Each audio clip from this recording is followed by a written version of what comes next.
أهلا ومرحبا بحضراتكم في هذه الجلسة الخامسة من جلسات مؤتمر المخطوطات بالحرف العربي في إفريقيا، والتي تمتد من 4 إلى 6 بتوقيت شرق أوروبا.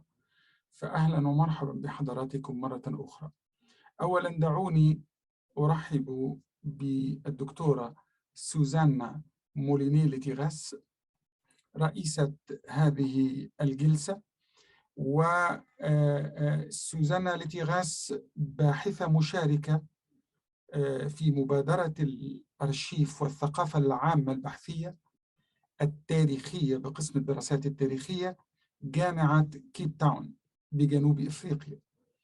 والدكتورة سوزانا ليتيغاس هي باحثة بجامعة كيب تاون، حصلت على زمالة ما بعد الدكتوراه من الجامعة نفسها عام 2016، ومنحت أيضا الزمالة الرئاسية لجمعية الدراسات الإفريقية المرموقة عام 2019. وعلى مدار العقد الماضي عملت سوزانا باحثة ومنسقة بمشروع مخطوطات تومبكتو بمالي، وتعد جزءاً لا يتجزأ من نشاط المشروع ونتائجه من خلال تنظيمها للمؤتمرات وورش العمل والندوات حول تاريخ الكتاب والمخطوط في غرب إفريقيا. ويقدم كتابها الذي تعمل عليه حالياً والذي اعتمدت فيه على أطروحة الدكتوراه الخاصة بها يقدم سيرة أرشيفية بعنوان فوندوكاتي، وهي مجموعة مخطوطات خاصة تمتلكها إحدى العائلات بمدينة تومبوكتو، موضحاً كيف أنتجت المعرفة التاريخية في تومبوكتو وما حولها، وكيف أعيد إنتاجها وصياغتها. وقد صدرت لها مؤلفات حول أرشيف تومبوكتو والتاريخ الاجتماعي للحركة الصوفية الغرب إفريقية بجنوب إفريقيا. أهلا وسهلا سوزانا ليتيغاس، وأدعوك الآن إلى متابعة إدارة هذه الجلسة، وهي الجلسة التي عنونت بالحفظ والصيانة والرقمنة. فلتتفضلي مشكورة.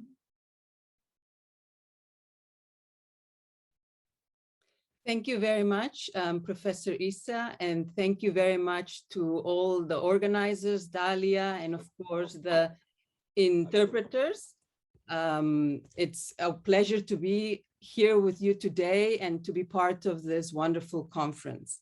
So this panel, as Professor Issa has mentioned, is the last panel of the conference, but of course we have 2 more days of workshops to look forward to tomorrow and the day after.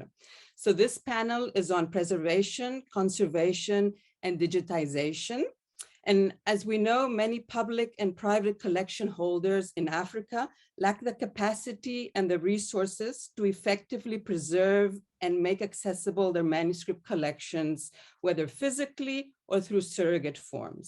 So this panel concerns the efforts of collection holders, as well as governmental and non-governmental organizations and heritage organizations to promote and protect the Arabic script heritage.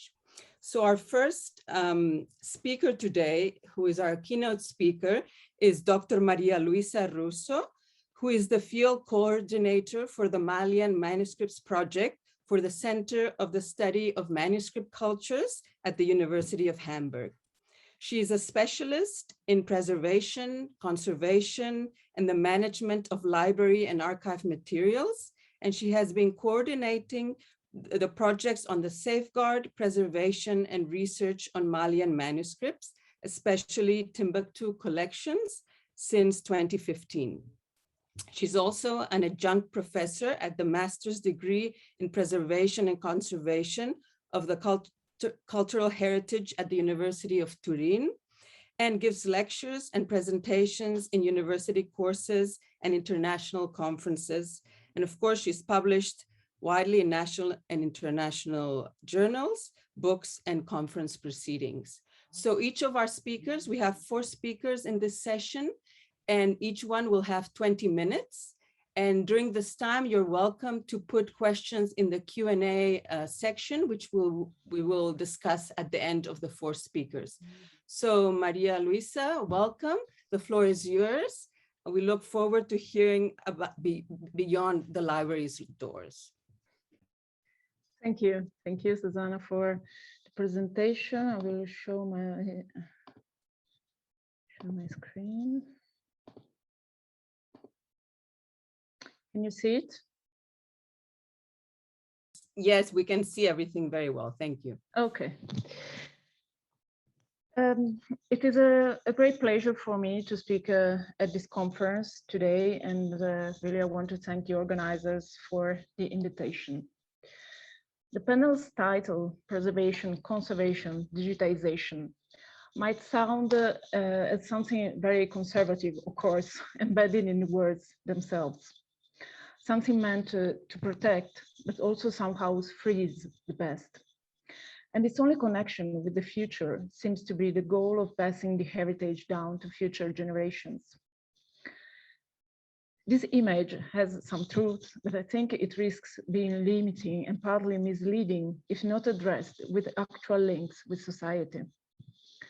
The lack of this conceptual connection is at the origin of many of the issues we currently face in our institutions, and even more so for such specific heritage, which is manuscript collections in Arabic script.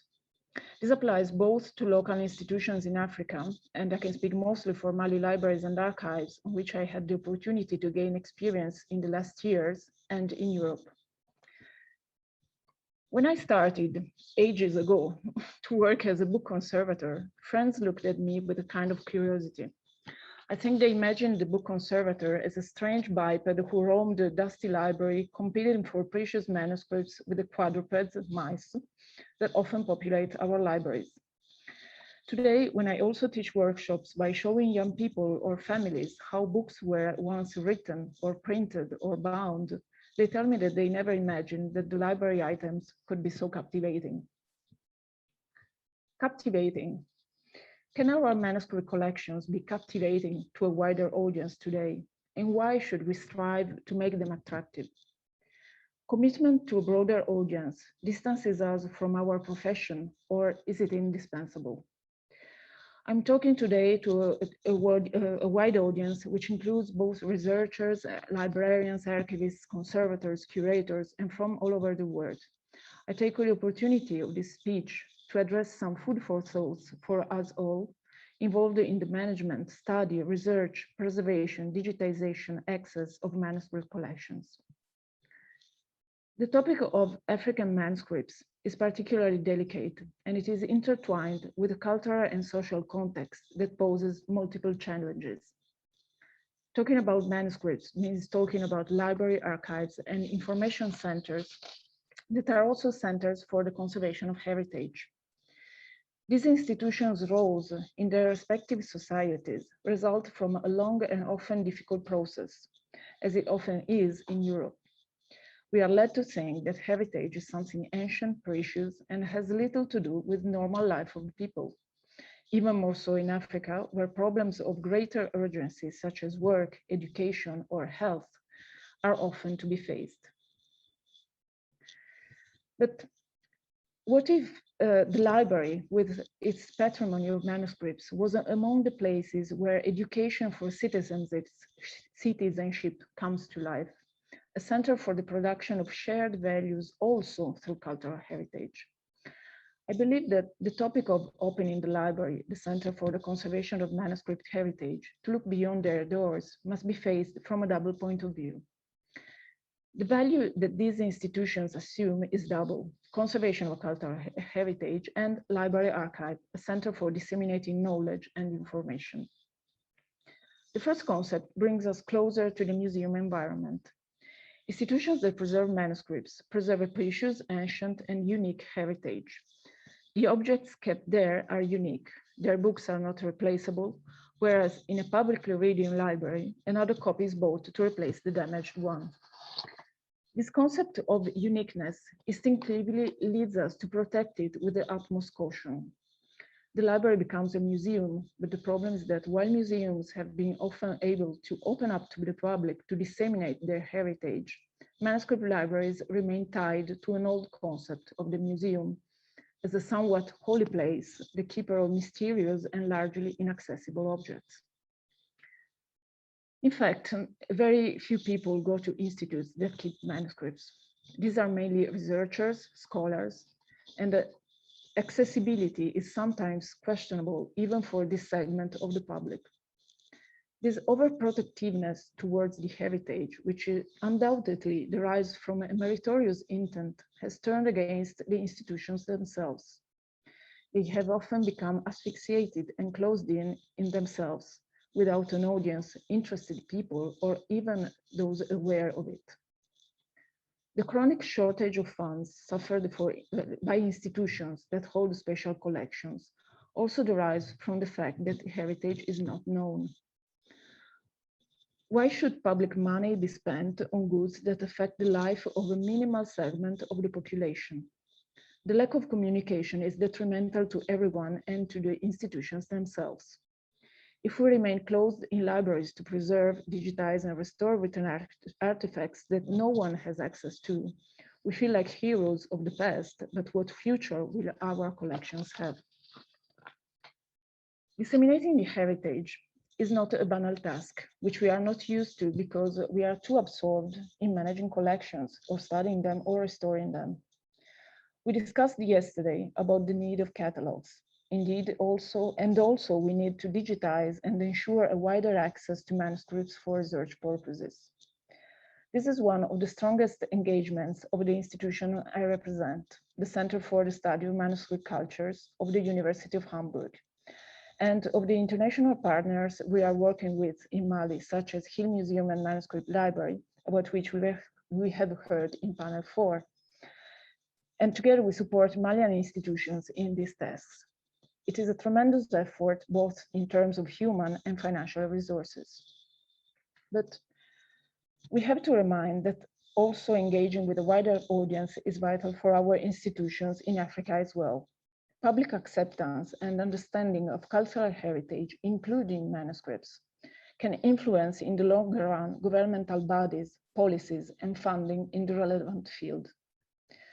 The discourse leads us to the concept of reappropriation of heritage by civil society, a process that leads the citizen to feel the heritage as his own and to ensure that it is perceived as everyone's heritage, in which the state must also invest funds and efforts.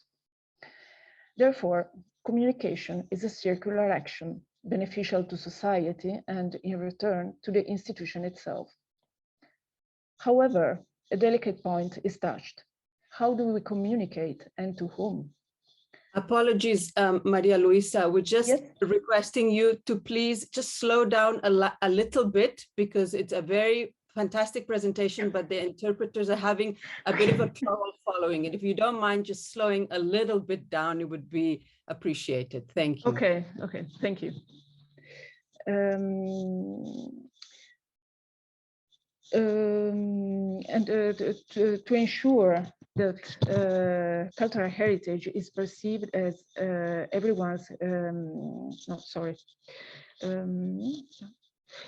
however, a delicate point is touched.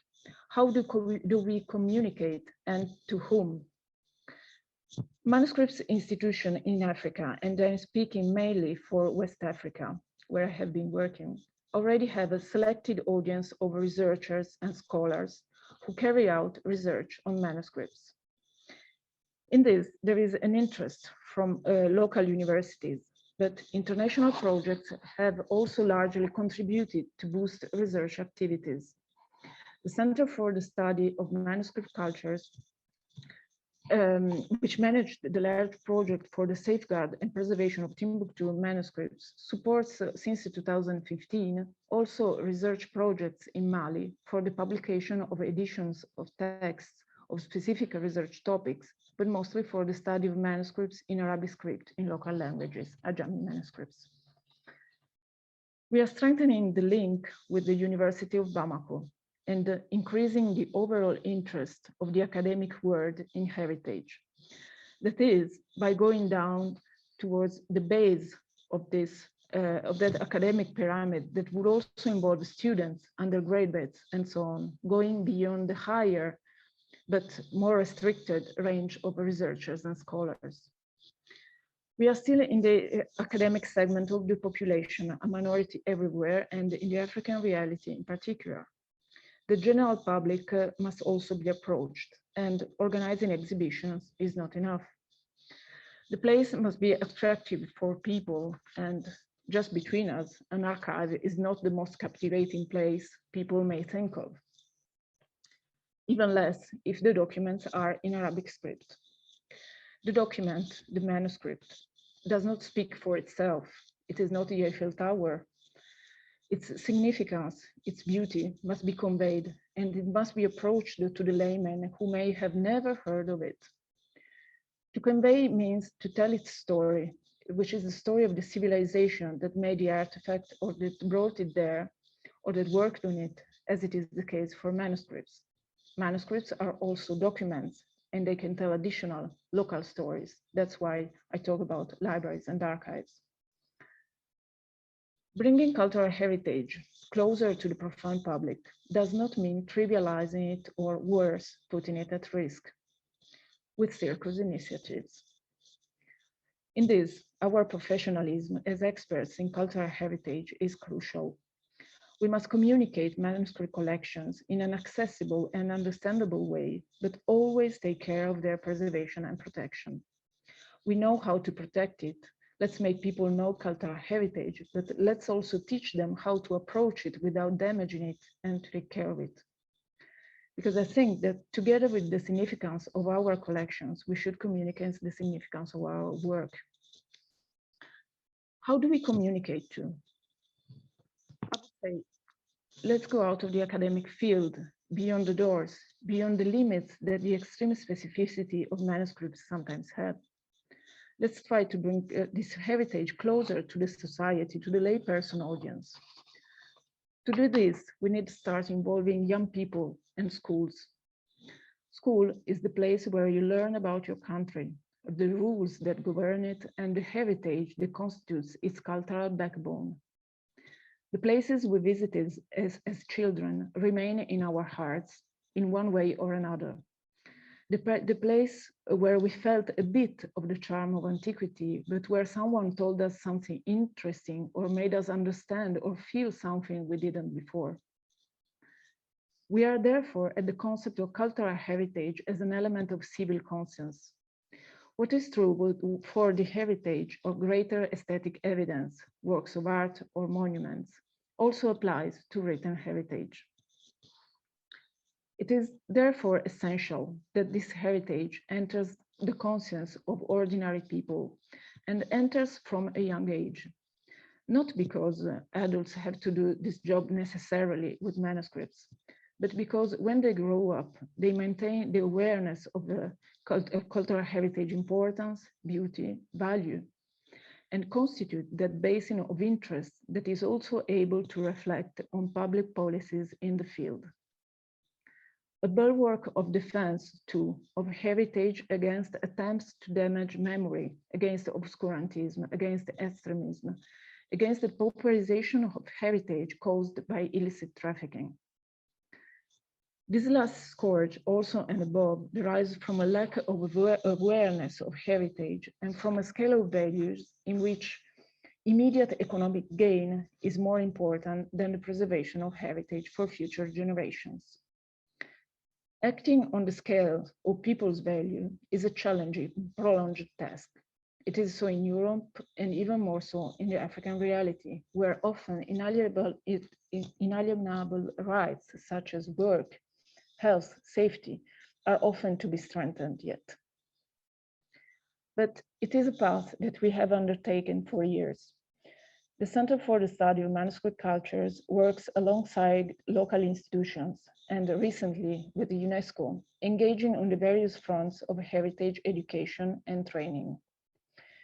Together with the Ahmed Baba Institute of Timbuktu, with the UNESCO and the financial support of the United Nations, we are carrying out a support plan for training in the field of manuscript heritage that Director Jagayete mentioned this morning: conservation, cataloging, and digitization. A plan aimed at expanding the opportunities for education, training, growth, and work for young people. This project has a specific value for a city like Timbuktu, where significant socio-political problems remain, and the lack of opportunities for young people risks providing a basis for violent extremism and/or for the area's depopulation. Both phenomena would result in inestimable damage to the future of society and cultural heritage, of course. Therefore, investing in training in the field of heritage takes on a special value everywhere and, above all, where conditions are more critical and where society has mostly suffered from social-political turmoils, like in Timbuktu.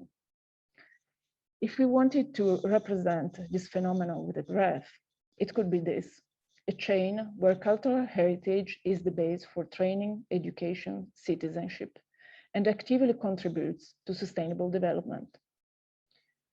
Manuscripts and sustainable development. Is it an impossible or unrealistic connection? This is precisely what I meant when I gave the title to this presentation. Of course, it will take a long time, but we have to start somewhere. In other words, it is a question of strengthening the role of the library, including manuscripts, as an information center, and therefore a role in the training and education of society.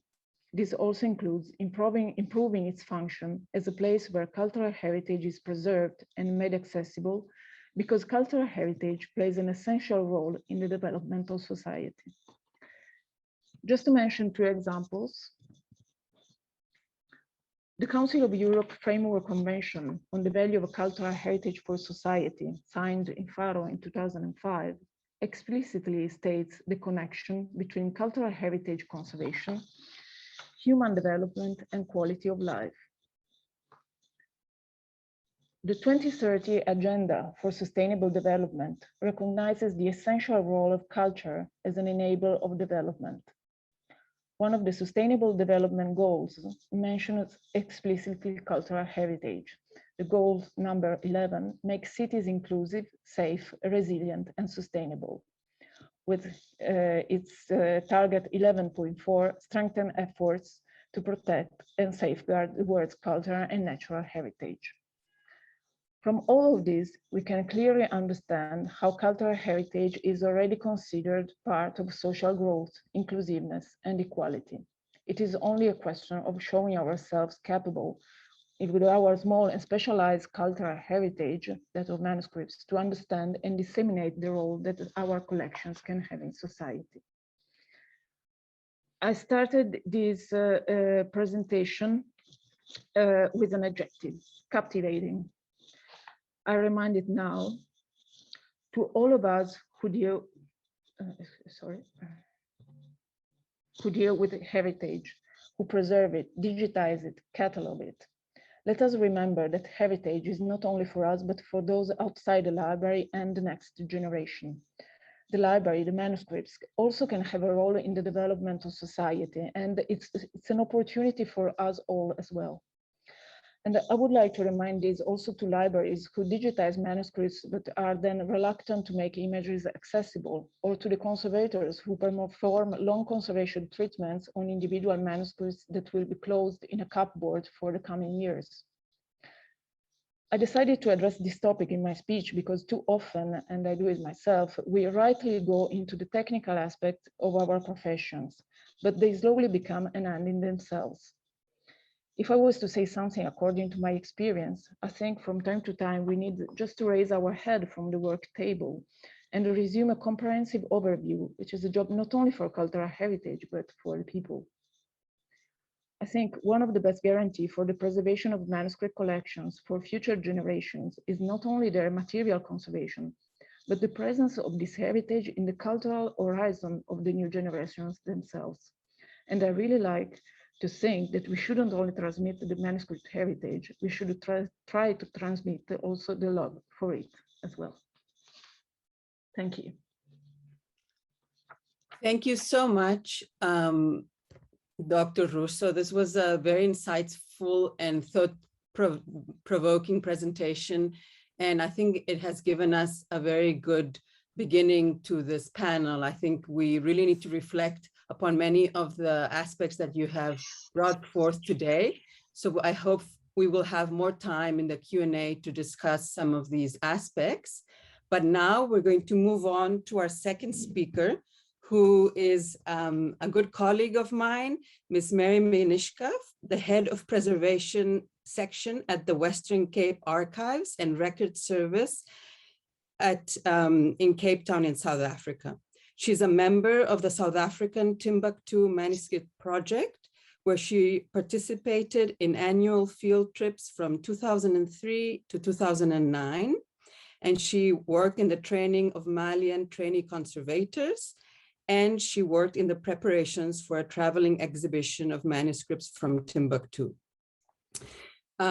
She studied book and document conservation at the Guildford College of Technology, and she has a BA degree from the University of South Africa, where she's currently working towards a completion of an honors degree in anthropology. Before working at the Western Cape Archives, she worked at the Parliament of South Africa's Conservation Center as bench conservator, and she's also a co-presenter on book and paper collection care for South Africa's first postgraduate program at the University of Pretoria. So Mary, please tell us about the conservator as cultural biography. Welcome, you have 20 minutes, and please, if you can remember to speak slowly so our wonderful interpreters can keep up with us. Thank you very much, the floor is yours. Thank you, Susana, so much for that very kind introduction. I'd just like to, before I begin, thank not only the organizers, but the administrative staff that do a huge amount of work to get events such as this on the go, and our heroic translators, as well as panelists who've brought some wonderful and interesting topics. Right, let me see. Can you see my screen? Can you see my presentation? Not yet. There we go. We can see it now. Very Lovely. Good. Let's try and get the whole picture. Okay, right. Okay. The African continent is not only the birthplace of the modern form of the book structure, known as the Codex, it's also home to the three of the world's great bookbinding traditions: the Egyptian or Coptic Codex, that is the foundational form of the modern Codex or book form, as well as the Ethiopian manuscript, a variant of the Coptic Codex, as well as the Western African Islamic manuscript tradition, which is going to be the focus of this presentation. The African continent is also a place of the diverse professions and artisanal skills that give shape and form to the portable word.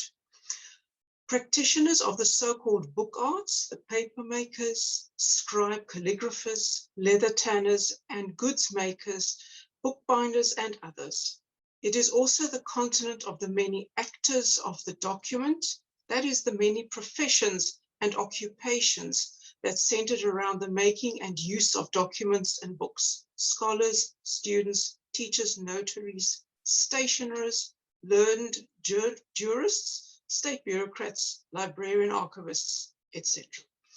The human actors and the various aspects of the materiality of the book form and other forms of the portable word on the African continent are to be found nested within a welter of social, spiritual, and economic networks of circulation and exchange, as well as in far-flung regional and transcontinental networks of trade, communication and dissemination of books, both within the continent and beyond its shores, that is today slowly yielding to the efforts of researchers to unlock.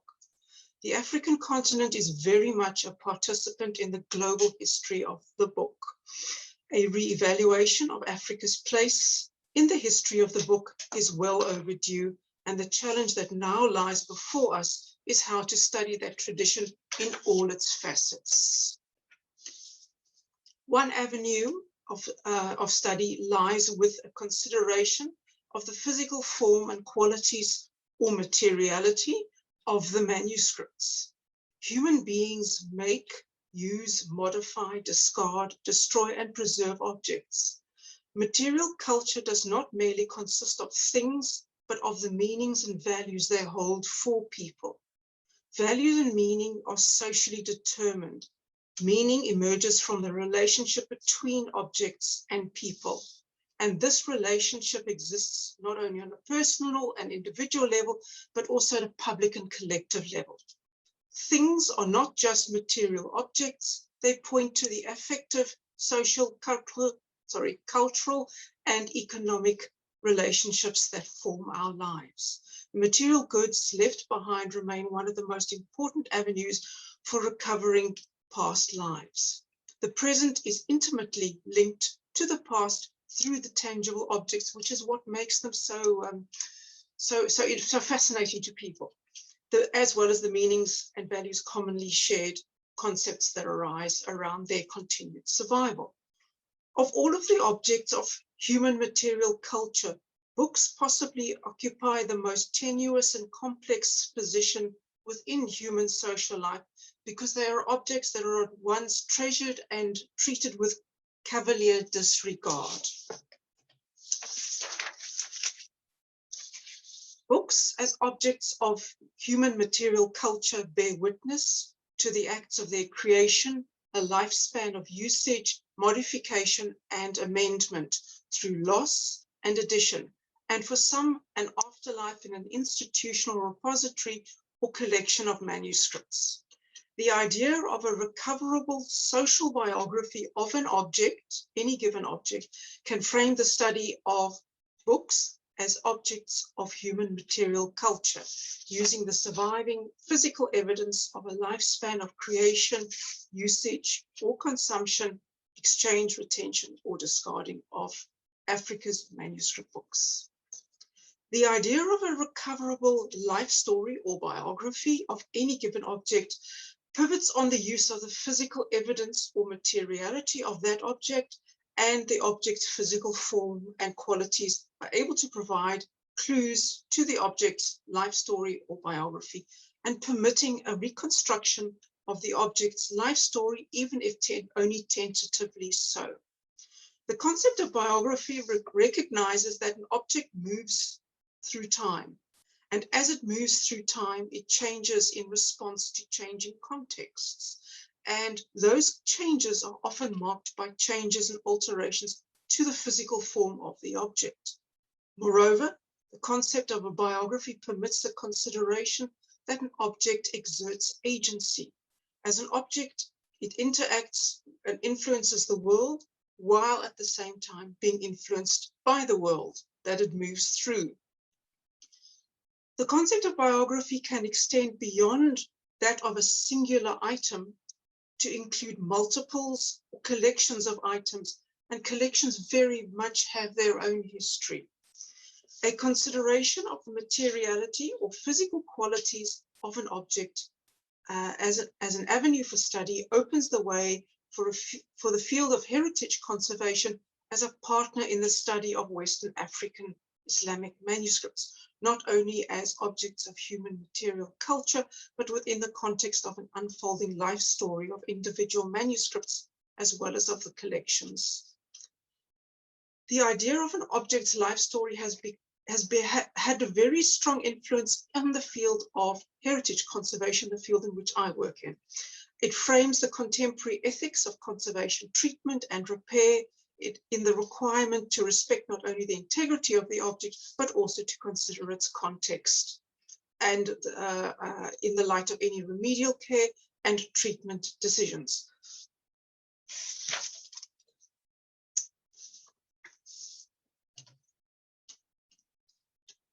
Right.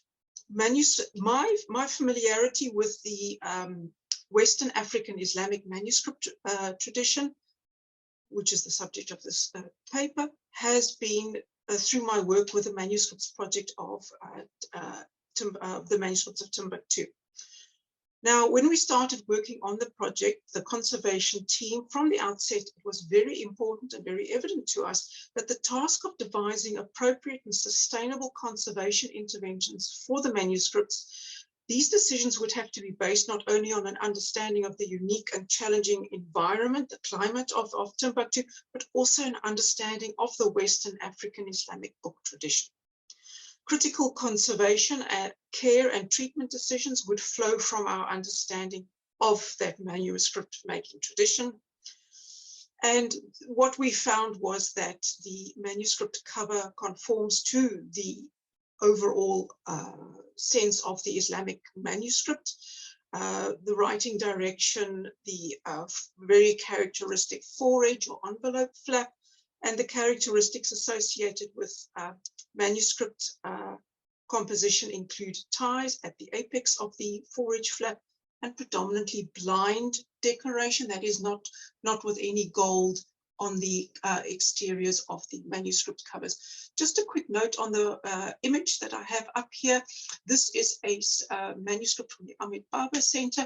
I understand it's an incomplete Quran, and it was an item that came with also a pouch, and it was a particularly in a particularly good condition, and it illustrates very nicely the form of the manuscript that you found in Timbuktu.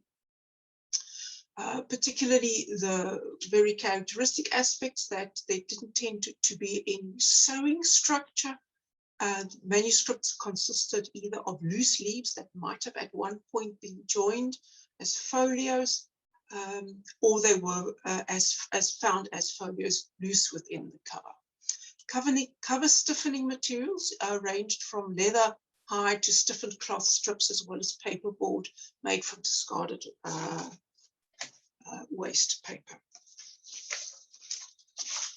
Now, Timbuktu is as much a place of actual history as it is of myth and legend, and its fortuitous location at the intersection of major riverine and overland trading and pilgrimage routes brought with it wealth and culture for the city. By the mid-15th century of the Common Era, Timbuktu enjoyed a wide renown as a major center of Islamic learning, hence the significant collections of manuscripts. Timbuktu is on the edge of the Sahel, and it has a particularly arid climate, which impacts significantly on the manuscripts.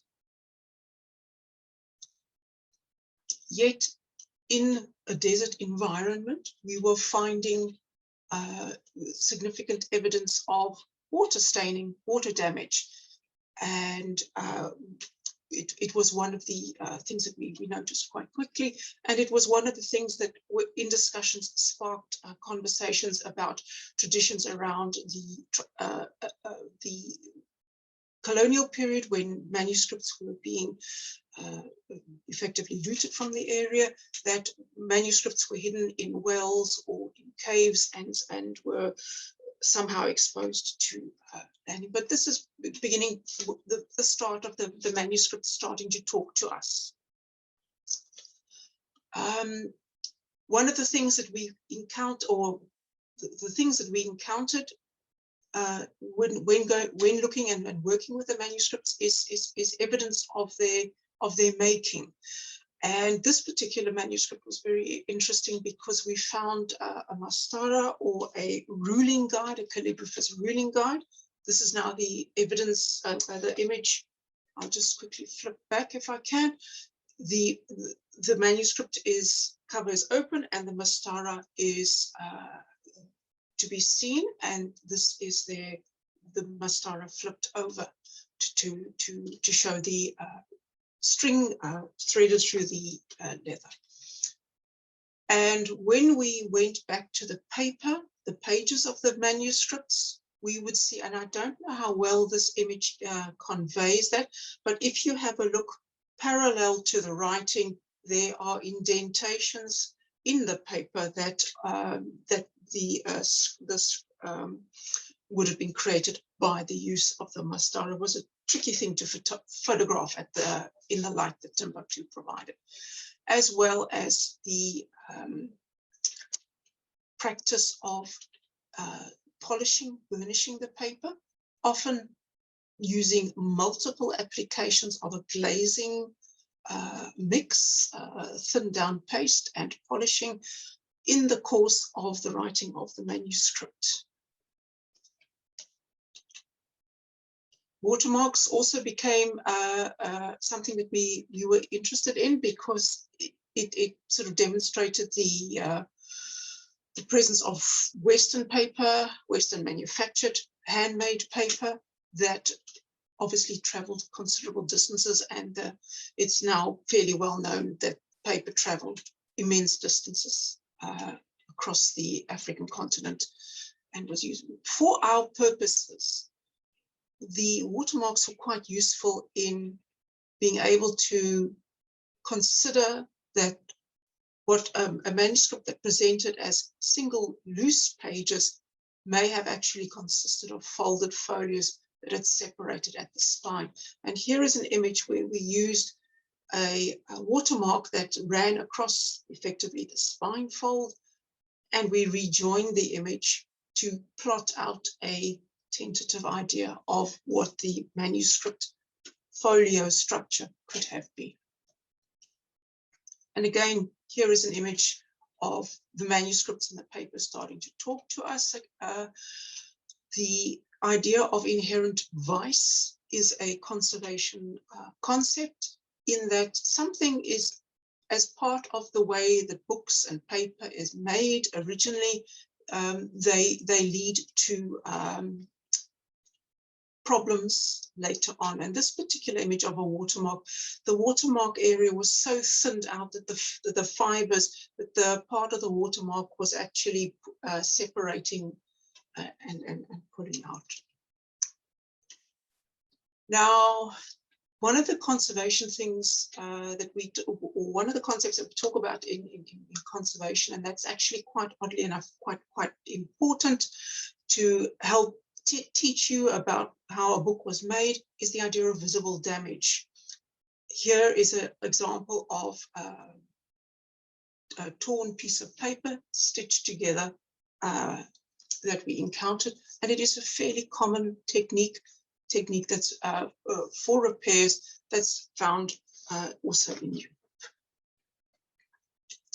This particular manuscript was very interesting to us because what the picture that is on display here shows us a spine cover stiffening that was made from waste sheets of paper pasted together to create pasteboard, a form of cardboard. Very interestingly, there were also examples of manuscripts that used textile as the stiffening material around which leather was covered to make the manuscript covers. Evidence of sewing. One of the characteristics of the Western African manuscript tradition is that there's generally no sewing structure. However, every now and again, we come across evidence of now lost sewing structures through the evidence of holes, such as this. So as part of our work in Timbuktu is we try to understand the artisanal skills of leather making in order to try and see how we could use locally produced materials in the conservation of the manuscripts in order to make a positive contribution towards the local economy. This is an image of goat skin being dehaired in preparation for tanning.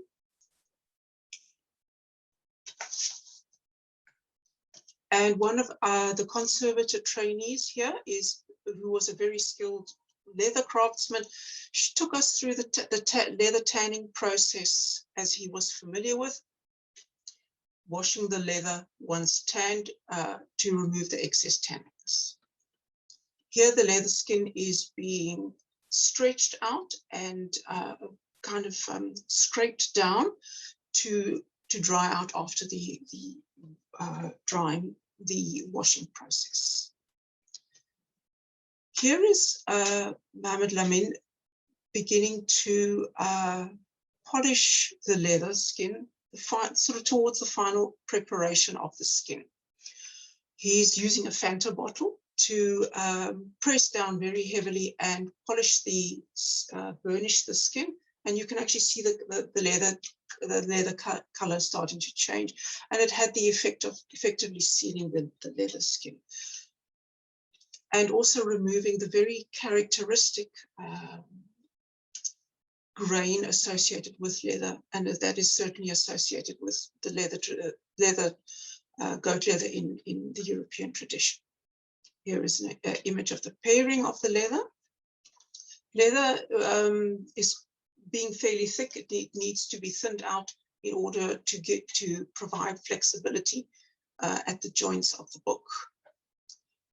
So drawing together our understanding of the various skills, as well as the form and the nature of the Western African Islamic manuscript tradition, we devised a system at the Ahmed Baba Center that made sympathetic use of the tradition to create new covers in the case where covers were so damaging to the contents that we couldn't just leave the covers in close, intimate contact with the paper. And this is an image of the final results with the envelope, a little drawer underneath where the original cover was placed, because there was never any discarding of parts of the manuscript, with a new conservation replacement cover at the Apologies, time. Mary, just to let you know, you have one minute left. 1 minute, right. I'll skip forward. I think I'm nearly at the end. And this is just an image of how we devised a conservation replacement cover that also doubled up as a sort of a 4-flap folder that completely enclosed the damaged text. We also created support pillows for covers that needed a pillow made. And in conclusion, there's a lot to be done in the study of the Western African Islamic manuscript tradition.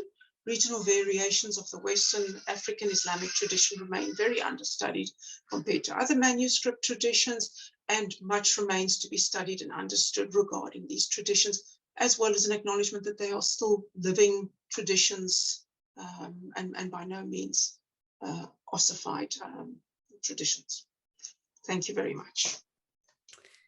Thank you. Thank you so much, Mary, for your enlightening presentation. And I was very happy to hear the part about the importance that you place on the social biography of the object. And I think this is something that has really been very little studied and is really missing from many of our manuscript studies in Africa. So thank you for your presentation. And I hope we have more time to discuss it in the Q&A. So now we're going to move on to our third speaker, who is Professor Afis Ayinde Oladosu, a professor at the Department of Arabic and Islamic Studies at the University of Ibadan in Nigeria. He is a visiting professor at the International Islamic University of Malaysia as well in Kuala Lumpur. He has won many international fellowships, including the Fulbright Scholars Program, the Bill Gates Scholar Fellow, and an African Scholar Program at the University of Massachusetts. He has participated in and presented papers in many international conferences and seminars on Arabic and Islamic studies in the United States, Malaysia, Saudi Arabia, United Kingdom, Hong Kong, among others. He is a member of many learned societies, including the Nigeria Academy of Letters and the Association of Professional Translations of English Arabic Universities, among others. Welcome, Professor Afis. The floor is yours. We are looking forward to hearing about these pearls that should not perish.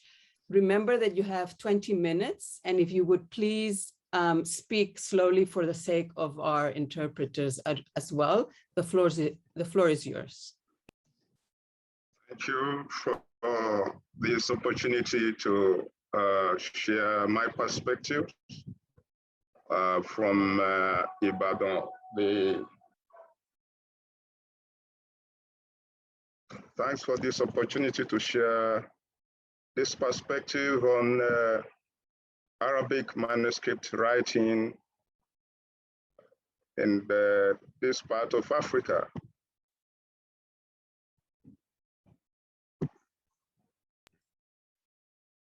Go ahead, we can hear you. Oh, okay, thank you. My paper is titled, These Prayers Should Not Perish, Arabic Manuscript Collections at Ibadan, and the necessity for preservation of African Islamic heritage. My title, just as has been seen in previous presentation, for me, there is a very deep connection between Arabic manuscript writing and Islamic heritage, particularly in West Africa. This is also very, very important due to the challenges the faith is facing in the present times. I want to share the page, the presentation. Would you like to share it, or would you prefer the organizers? Yeah, I like to share. I like to share. Go ahead. You just push share screen. Yeah, trying to do.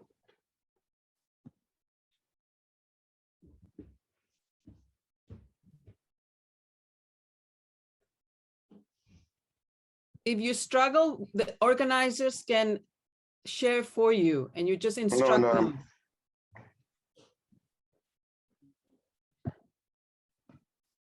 I think you can see, it is?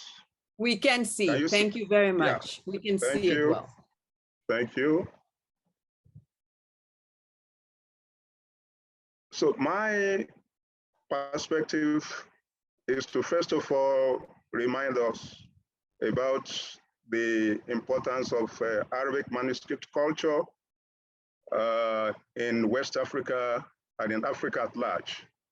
I begin by saying that all discourses and discussions about Arabic manuscripts represent patrimonies of the 18th century Islamic revivalist movements that took place across parts of this continent. In this instance, we recall the Sokoto Caliphate of 1804 in what later became known as Nigeria. We also recall what I always refer to as the intellectual caravan that saw the influx of scholars from outside, West Africa, who came to this part of the region with the sole intention to proselytize and spread the words of Islam. Relevant in this direction is the fact of pilgrimage to Mecca and Medina. Those were days when Africans or West Africans, Nigerians would travel to Mecca, spend year, 2 years, 3 years, sometime before they came back. And once they came back, it's usually with goodies, including Arabic manuscript writing. I also allude to this fact that the Arabic Islamic manuscript collection contains a vast data on a number of topics like theology, politics, law, education, etc. They contain indispensable sources for scholars and researchers in different fields of learning, not only in Arab Islamic learning. Arabic manuscript writing that we have access to here are repositories of real data on the biographies and the contribution of prominent late 19th and early 20th centuries Arab Islamic scholars in this region. I proceed from there to also call attention to this fact that Arabic manuscript writing tradition in West Africa is a vast treasure, which shows the contribution of scholars and to Islamic heritage and world civilization. It's a tool for enhancement of knowledge and understanding of the historical, cultural, and socio-economic development of Muslim societies across ages. They are written testimonies to the skill of African scientists. I mean, this is also gleaned from some of the manuscripts available to us in fields such as anatomy, mathematics, chemistry, medicine, and climatology, all of which were inherited from the Middle Ages. And this is very, very important. The establishment of certain academic or research programs in some institutions and universities in part of this region, I mean, West Africa, necessitated the gathering of Arabic manuscripts for teaching and research purposes. I'm referencing the University of Ibadan, where the Department of History wouldn't have enjoyed the privilege that it enjoys today had it not been for that effort, for that contribution and the tireless efforts of professors like John Unwick, who came to this part of Africa, took time to study Arabic manuscripts, and eventually made argument, presented argument for the founding of the Department of History. They depended on Arabic manuscripts writing for that to happen. Arabic manuscript collection in Nigeria constitutes works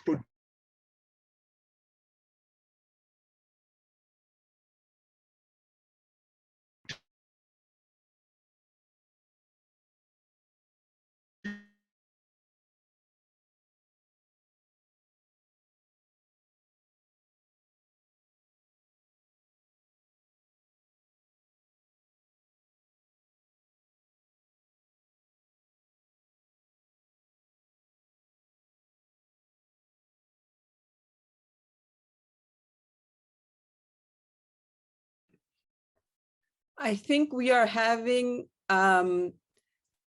slight problems with the connection with Professor Afis. I cannot hear him at the moment. Yes, I think he is having connection problems. So what we're going to do, if our next speaker, are you available to present right now? I think we're going, Professor Afis, are you back? Can you hear us, Professor Afis? We are struggling with your connection. Perhaps it would be better if the organizers can share your presentation on your behalf, because it takes sometimes too much connectivity to do it from your side, if you don't mind. Can you hear me? Please unmute. We cannot hear you.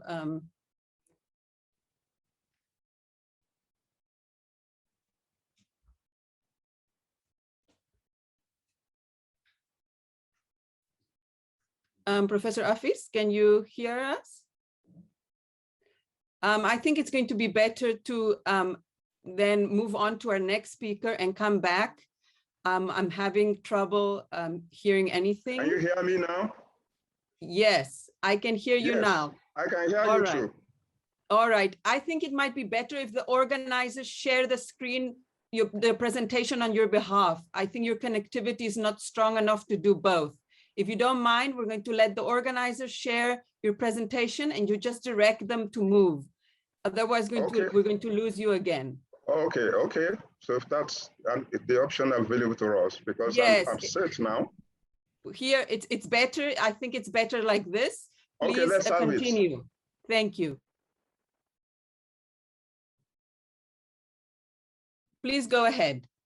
Yeah, so I was saying that Arabic manuscript writing tradition in West Africa also feature, also came into being as a result of that that conscious effort to access African history.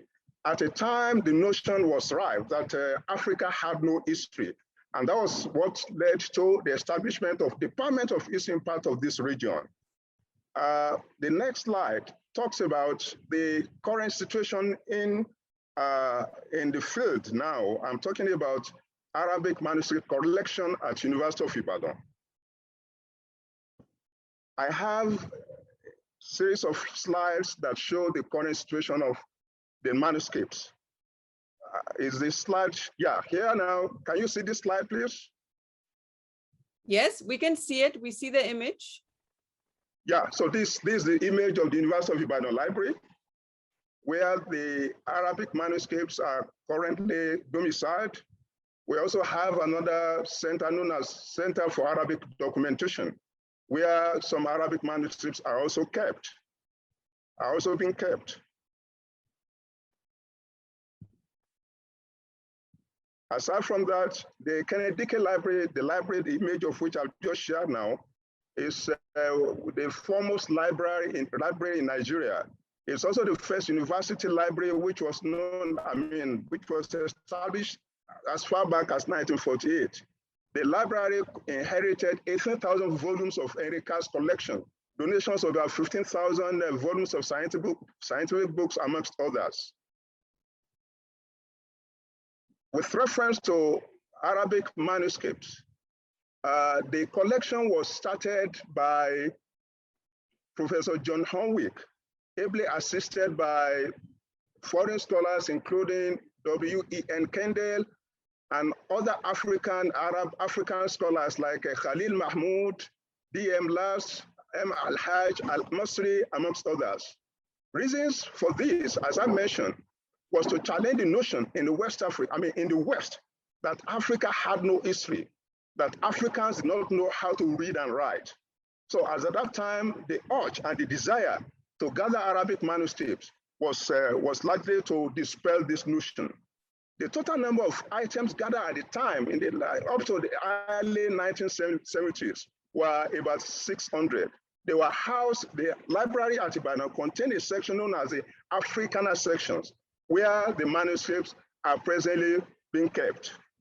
The picture below speaks to the topic of preservation. The topic of my presentation, proceeded from the challenges I saw, that I encountered going by my research, my efforts to begin to work on this, in this field. Here you have, there are two types of Arabic manuscripts at the University of Ibadan Library.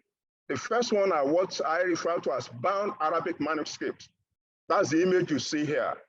These collections are Arabic manuscripts, bound copies. They were gathered from parts of the country, including this part of Nigeria, the Yoruba land. The next slide, please. Then these are unbound Arabic manuscripts. You could see they are bound together with ropes.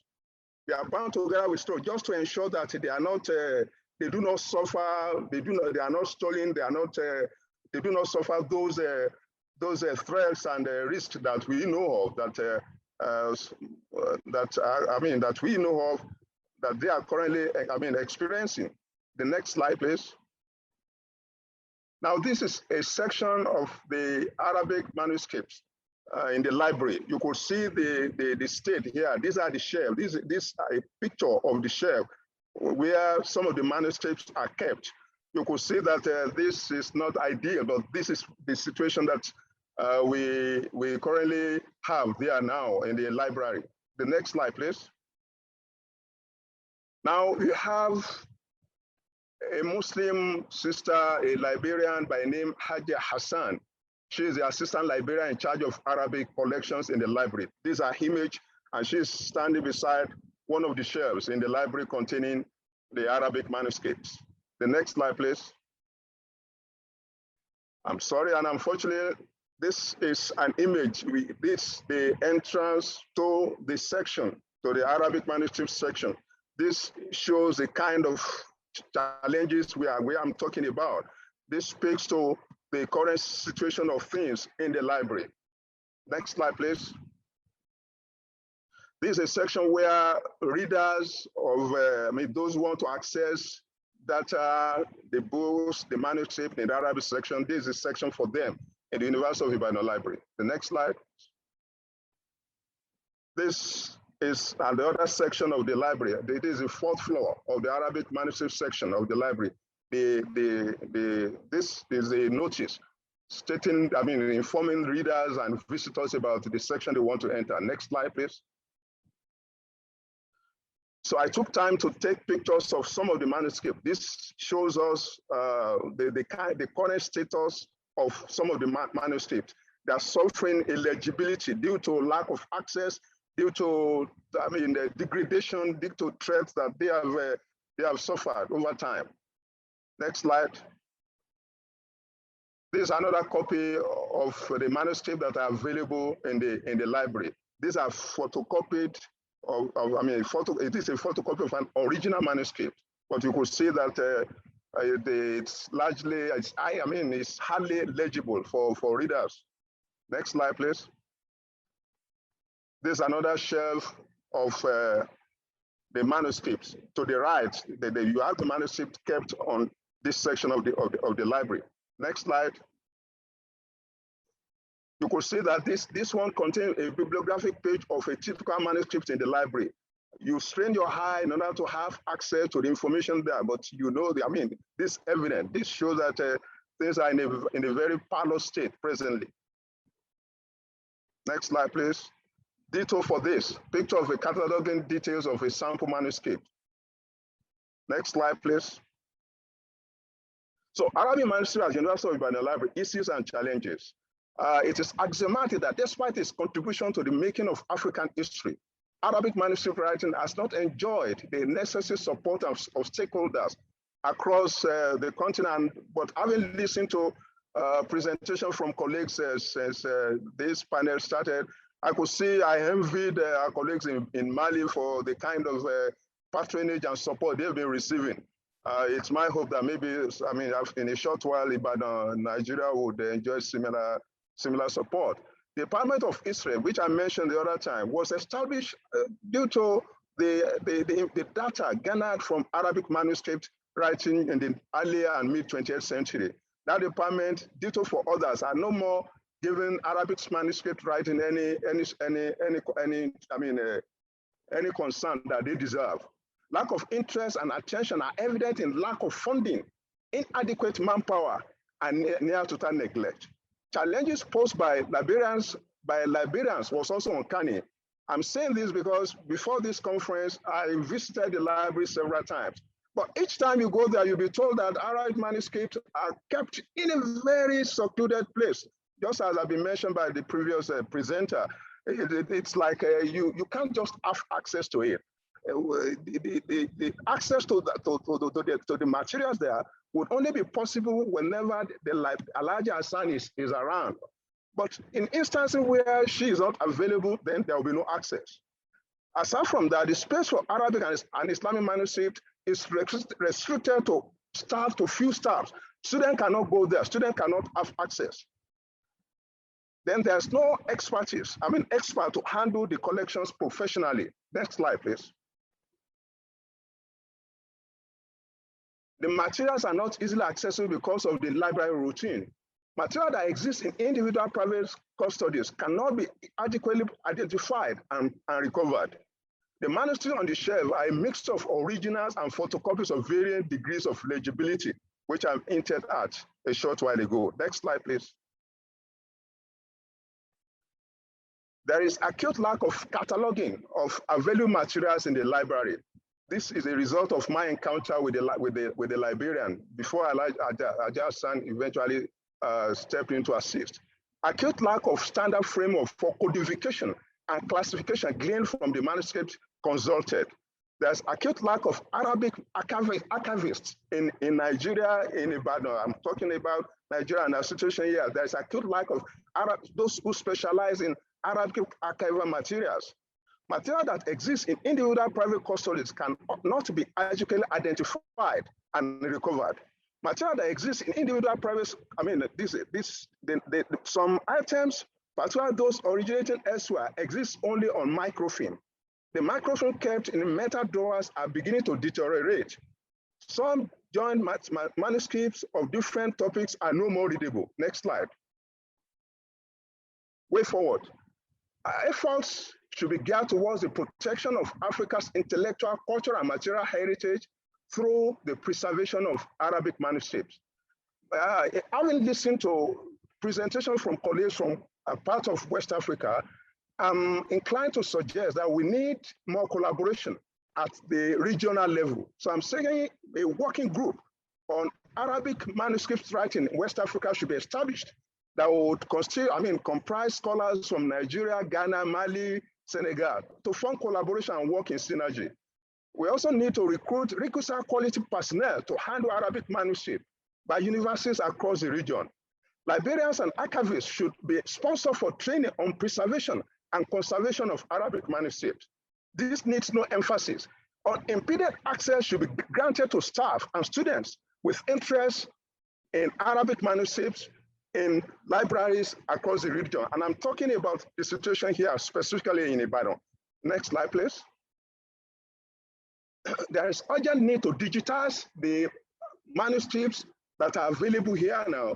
Not to do that, failure to do that will lead to the loss of these wonderful materials, and that will have great implication on Arab Islamic culture. There's need for provision of adequate infrastructure.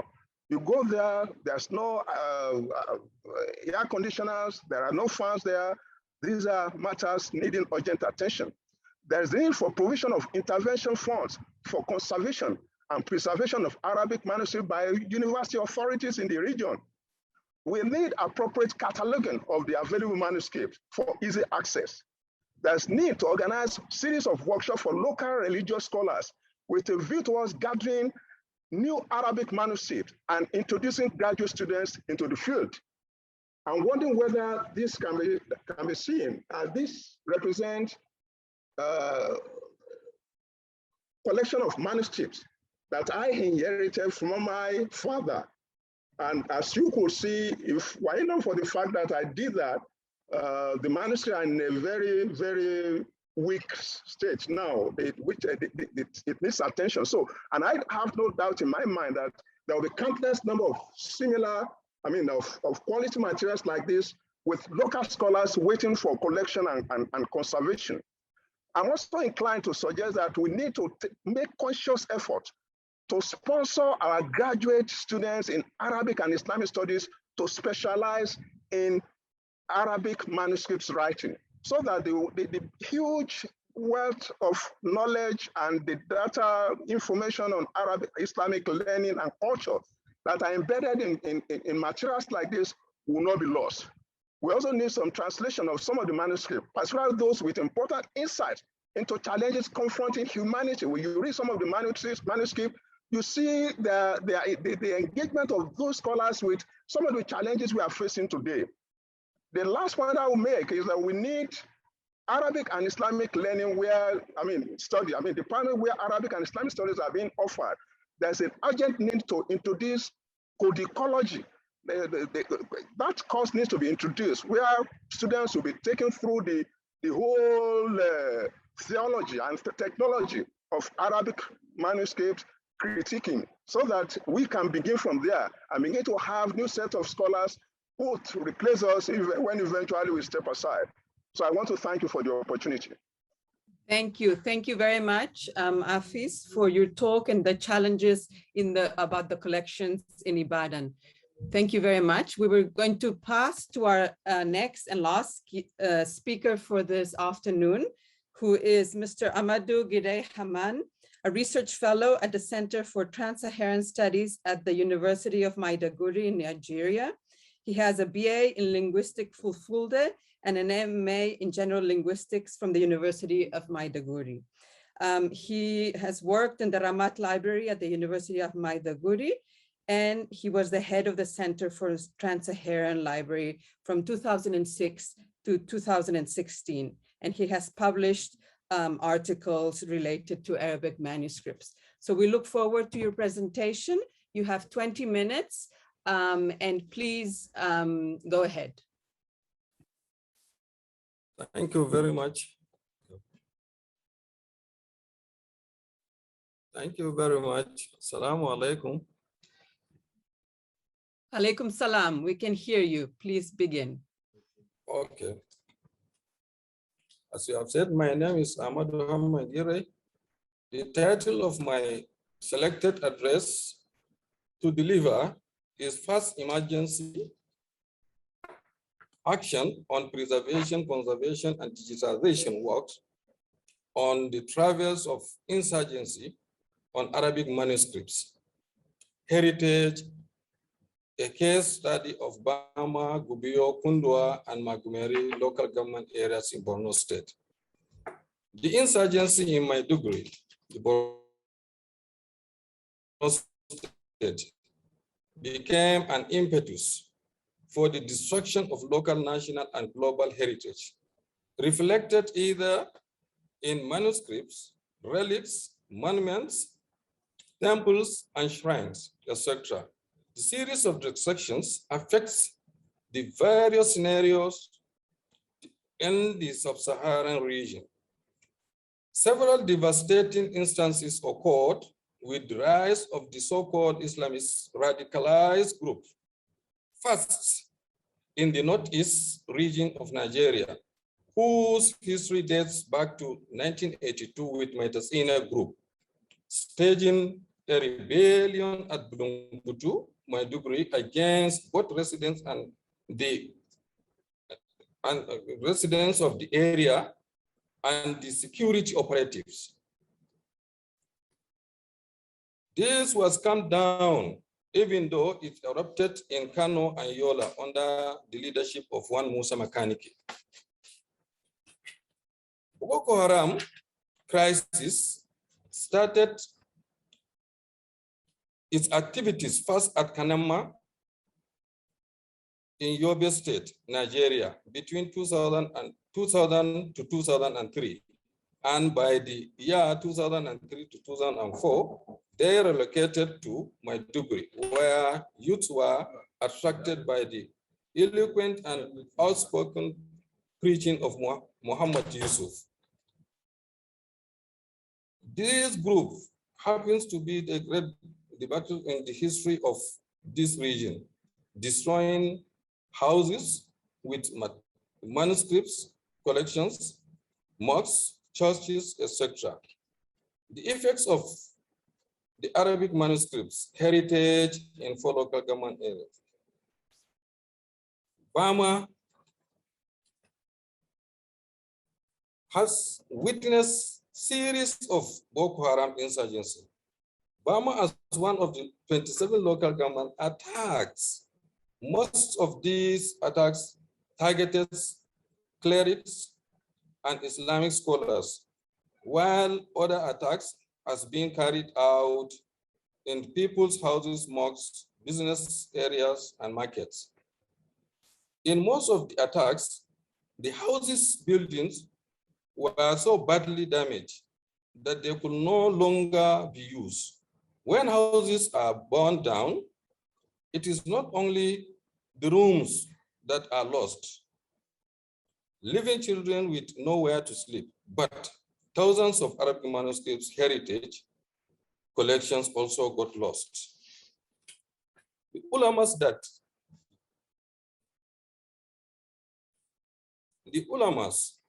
that falls victims of the attack in the 4 local government areas. So in Bama local government area, 11 ulamas were randomly selected among hundreds with the ages ranging from 82 years old to 42 years old, like Bawali, Bagoni Kime, and Bagoni Abba Malumbe are all Juma Mosque imams of Shehu of Bama's Palace, Imam of Kasugula Ward, and Imam of Asibiti, respectively. All the selected 11 ulamas has large number of Arabic manuscript collections, both original and print copies, inherited from their father, got burned or lost during the attacks. 2 villages surrounding Bama were also victims of the attacks. These are Mayamti and Russo, where Malam Mate, a 45 years old, his house was burned down with large number of Arabic manuscripts under his custody. And Goni Yayaye, a 75 years old of Russo, also lost everything in his collection. Gubbio, the second local government in the study. On 23rd May 2015, Boko Haram insurgents attacked Gubbio town, burned houses all over the town. There were 489 households that were affected, out of which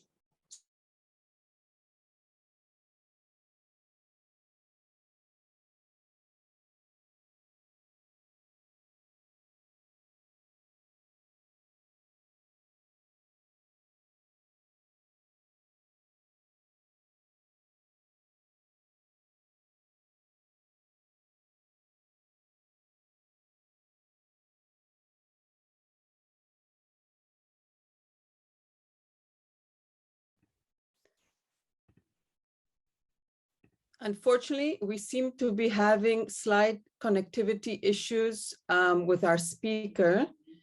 Mr. Amadou, can you hear us? I am not sure if he is sharing the screen. I think it would be better if we can share the screen on his behalf instead of him sharing it. If we could try that, perhaps.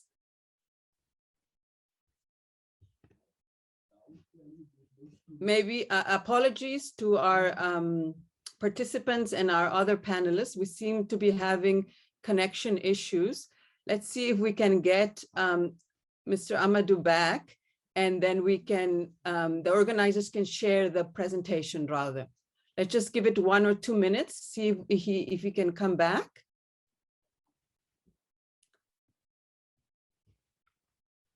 I apologize for this. Unfortunately, this is the reality though, and I think it's another issue to be very aware of, is that in many places on the African continent, connectivity is an issue. And this is something that needs to be raised precisely when we speak about preservation and conservation and questions of digital access.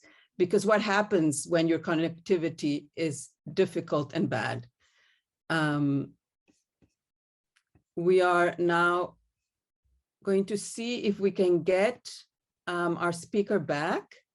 I am not sure, I cannot see him here, unfortunately. Otherwise, we can always go to a few questions from our speakers, and then we can, when our, we can always come back to our speaker. Shall we do that? I see no one else. Perhaps if the other panelists that are here with me, if they would like to switch on their videos, and then we can maybe just discuss some of the questions that have come up in the meantime. I think that perhaps will be the question. So Dr. Russo, here's some questions for you. One of them was asking if you agree with the view that the responsibility for preserving manuscripts, human heritage, falls on the burden of states, and is the work of the state to establish a special commission for manuscripts whose competence is to collect the manuscripts, to carry out restoration, to carry out technical operations. And he asked if you agree with this point of view, and he finds that the most dangerous part would be to put all the digitized manuscripts online, and that everyone should have access to all peoples, not just the state that owns it. If you can advise on that, that is one question. And then there's another question for you, Dr. Russo. My question is how to make these books reach educational programs in schools to introduce African identity. All right. We seem to be, we'll stop here. We seem to be back. Okay. Yeah, apologies. Dr. Amadou, I think it's better if you allow the organizers to share the screen on your behalf. Please stop sharing your screen because of connectivity problems. Let the organizers share it.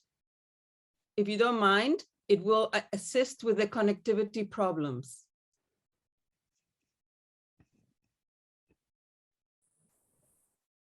It's all right. It's okay.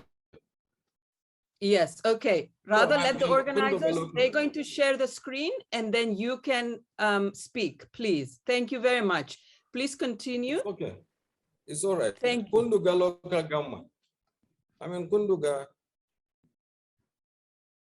local government area. Not Bama, Kunduga next, please. Next.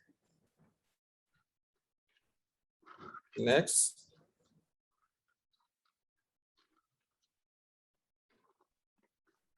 Next, let me just go ahead.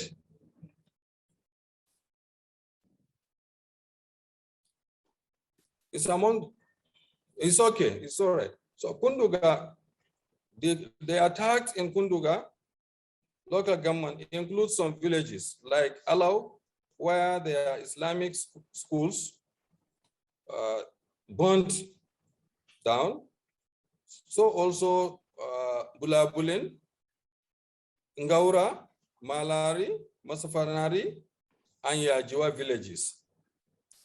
All had either or both their Islamiyas, Roxanga schools burned to ashes with manuscripts, original and print copies. On 11th August 2013, Boko Haram attacked Kunduga town, gunned down about 650 people in a mosque. Dozens of houses have been attacked also and set fire. Hundreds of manuscripts collections have been destroyed. Next, on 11 February 2014, Boko Haram attacked Kunduga from Kunduga town, killed over 60 people, burnt houses all over the town. During the attacks, ulamas, imams, and Islamic scholars lost thousands of Arabic manuscripts. In Yajua village, a Juma mosque was demolished by the Boko Haram.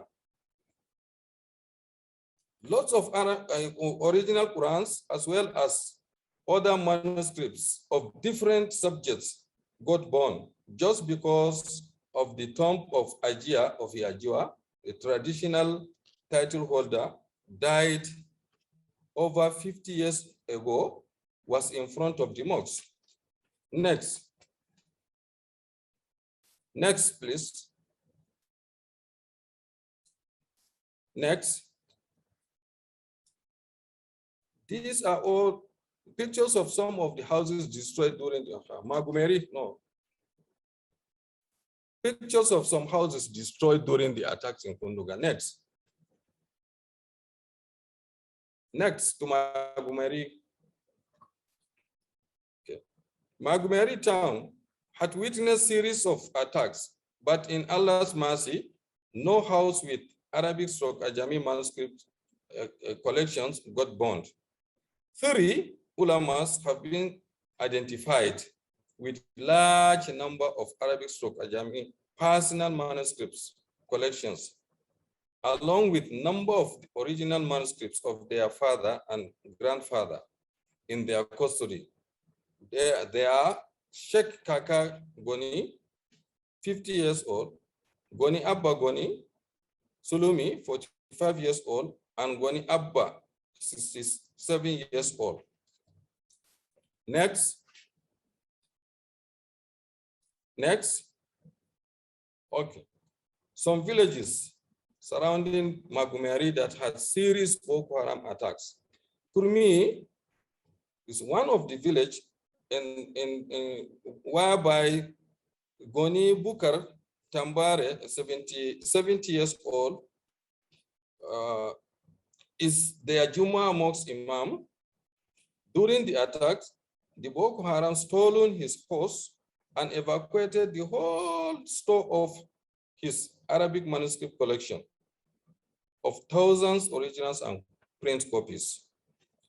Chamti village, Gwani Fanami, 50 years old, was killed during the attack. He has Islamia school with a reasonable number of students. Also, he has a lot of manuscripts in his collection, but all were bound down. Mayamti village, Malam Mete, 45 years old, was adopted by the Boko Haram sect for 2 years before getting his freedom. His house was burned down and he was relocated to Cameroon. Boni Awanami, 67 years old, is the Juma Mosque Imam of Mayamti village. His large collection of Arabic manuscripts, 80% were originals. The remaining were print copies, but he lacks knowledge on how to preserve or how to conserve them, talk less of digitization. Next. Next, please.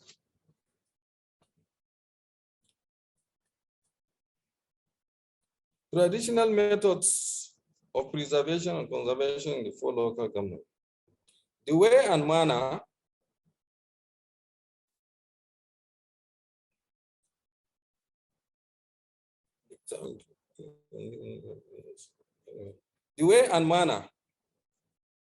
the manuscripts found in the collection of ulamas were challenging and do not inspire much confidence in their longevity for prosperity. It reveals that manuscripts are kept on top of wooden rooms, dividers, locally made, locally constructed. Yes, some are in good condition, but others are on the verge of being decayed. The manuscripts poems, inculcations that do not have cover, but were put together inside one leather cover to make voluminous heap that could not pass for a volume to an ignorant look. Conservation, next.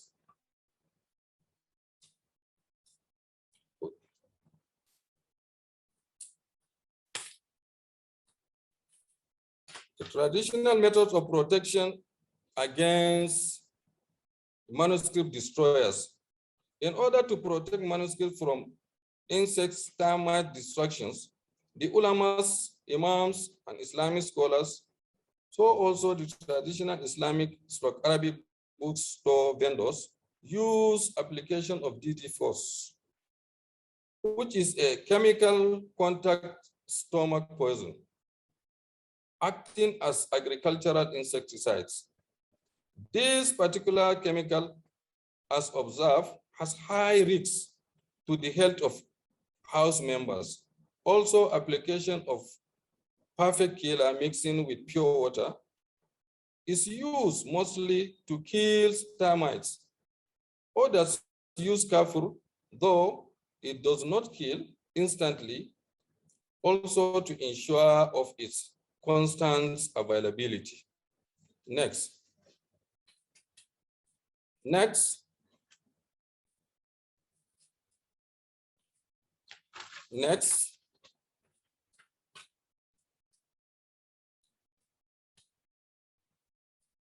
On the issue of digitization, this study reveals that there are manuscripts in the collections of ulamas, imams, and Islamic scholars, thousands of which are inherited manuscripts, while others are in their custodies of the heirs to deceased owners.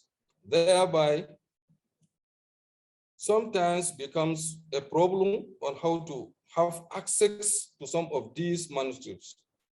And in some cases, it becomes an invaluable difficulty to see them, let alone to consult them. So it is quite urgent to mount a search team in order to retrieve the manuscripts which scattered all over the area of study. It has been noted that the Arabic manuscripts in the 4 local government areas of study lacks adequate institutional bibliographic control. The time has come to utilize the availability of information and communication technology, ICT, to improve the bibliographical control of the materials and to minimize their use. Conclusion, next. Next to conclusion. Solution, okay. From the above discussions, we understand that Ajami manuscripts collections in the 4 local government area of study has extremely rich resource, thousands of which are original copies. The condition of the collection requires urgent attention by all stakeholders, members of the community, non-governmental organization, international and national. Arabic manuscripts heritage is a very important document. Hence, the need to be properly preserved, particularly now that the Boko Haram insurgency have started destroying them.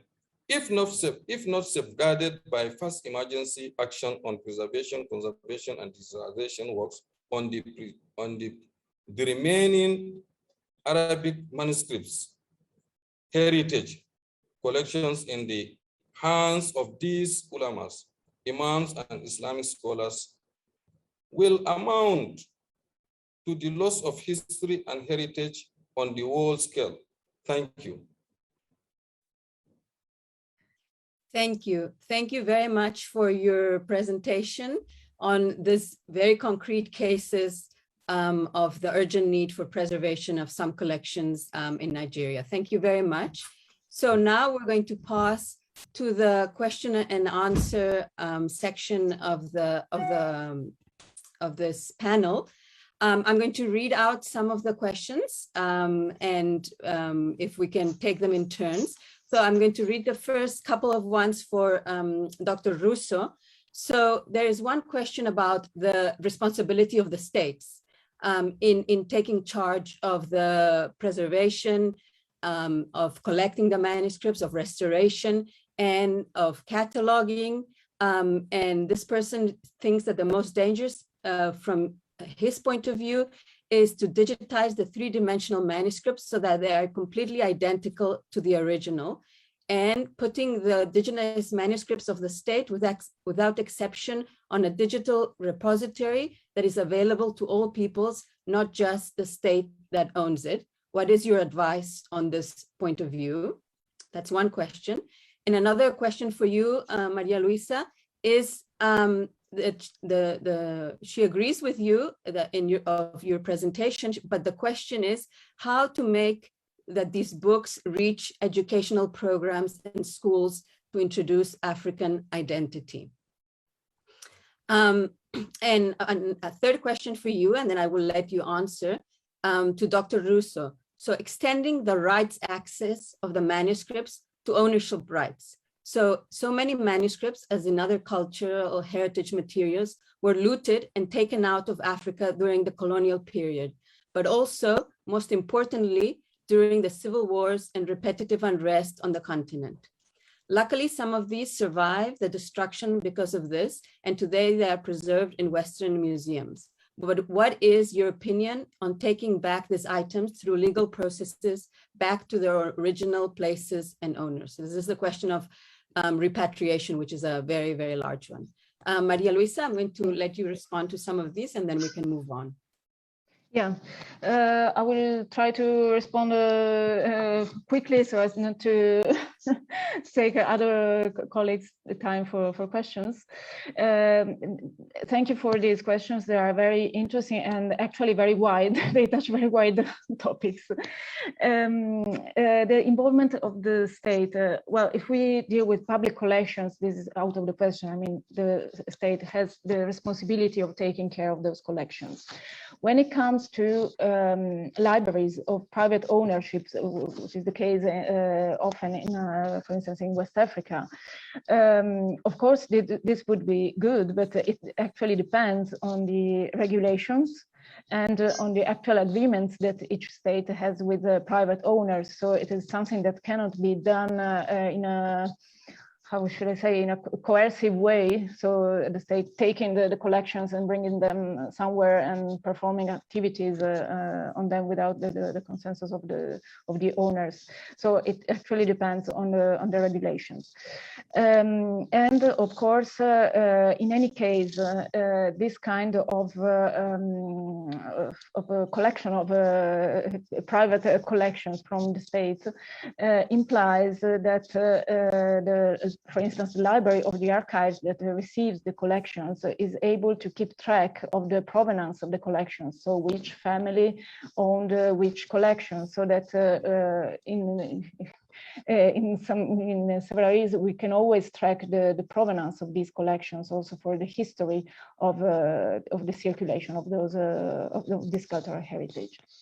As for the digitization, and of course, it would be good if you could have more information about the physical object.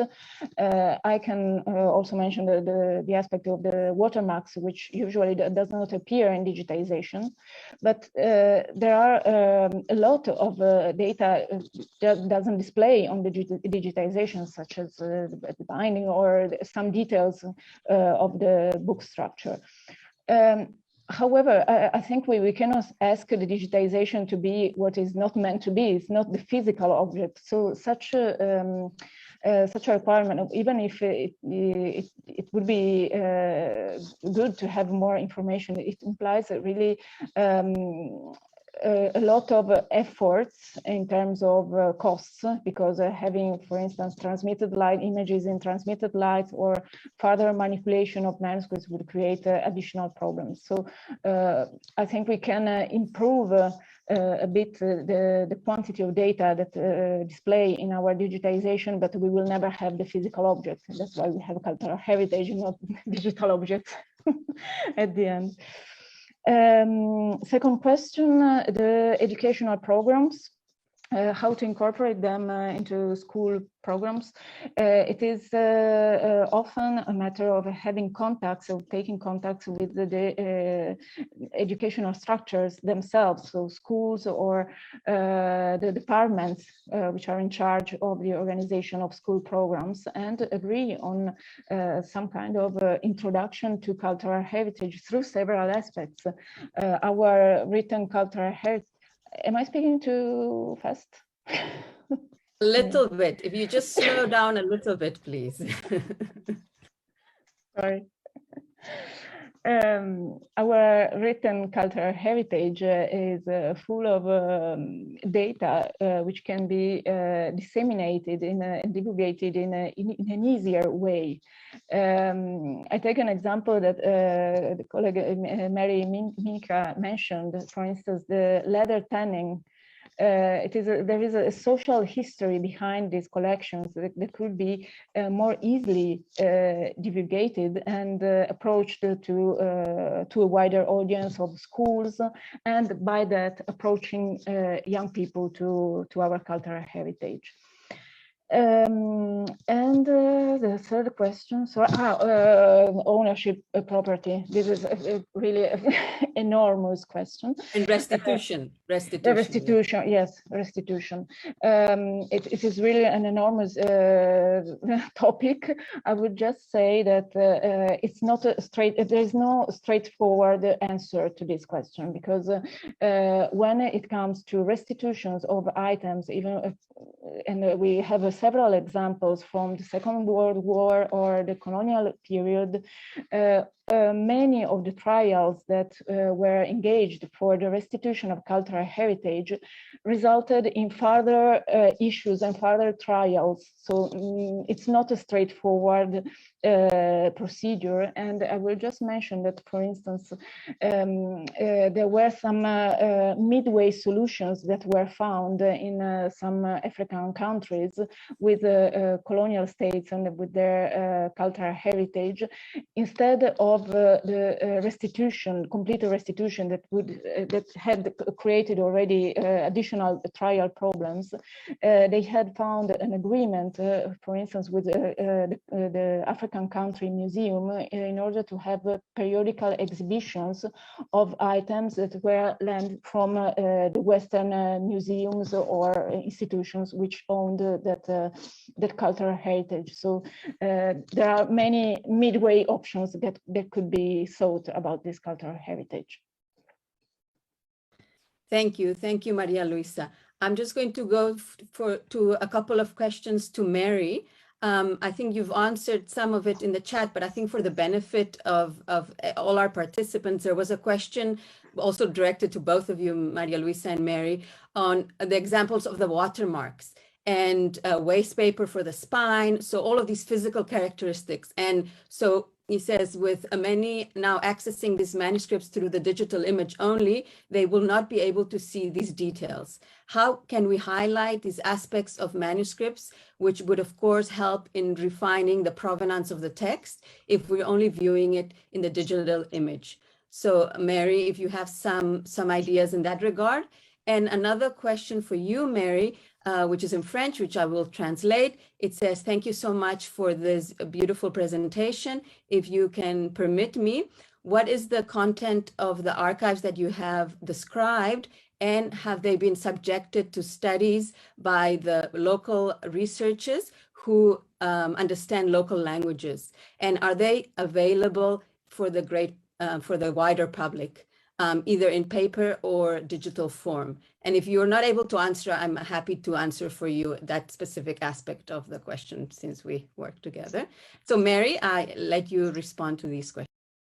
I'll take the second question first.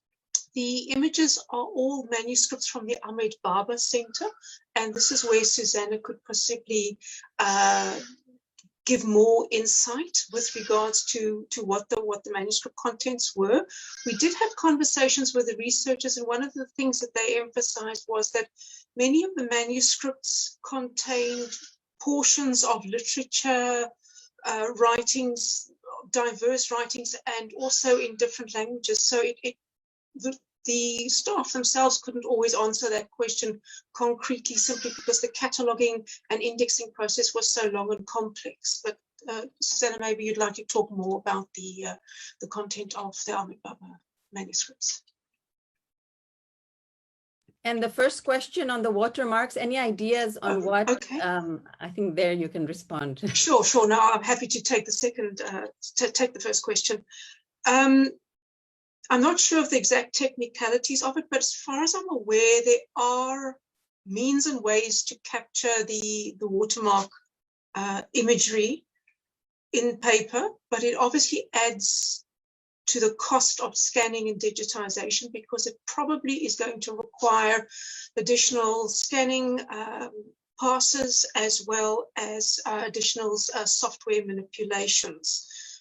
What you also got to think about in any scanning program is the kind of what you don't see front of house, but what sits behind the scenes is the massive files of scanned images that you have to make and maintain as part of the digital program, as well as the derivatives. So there's an enormous amount of technical work, and these additional scans obviously do add to the cost, do add to the complexity of managing the scans, etc.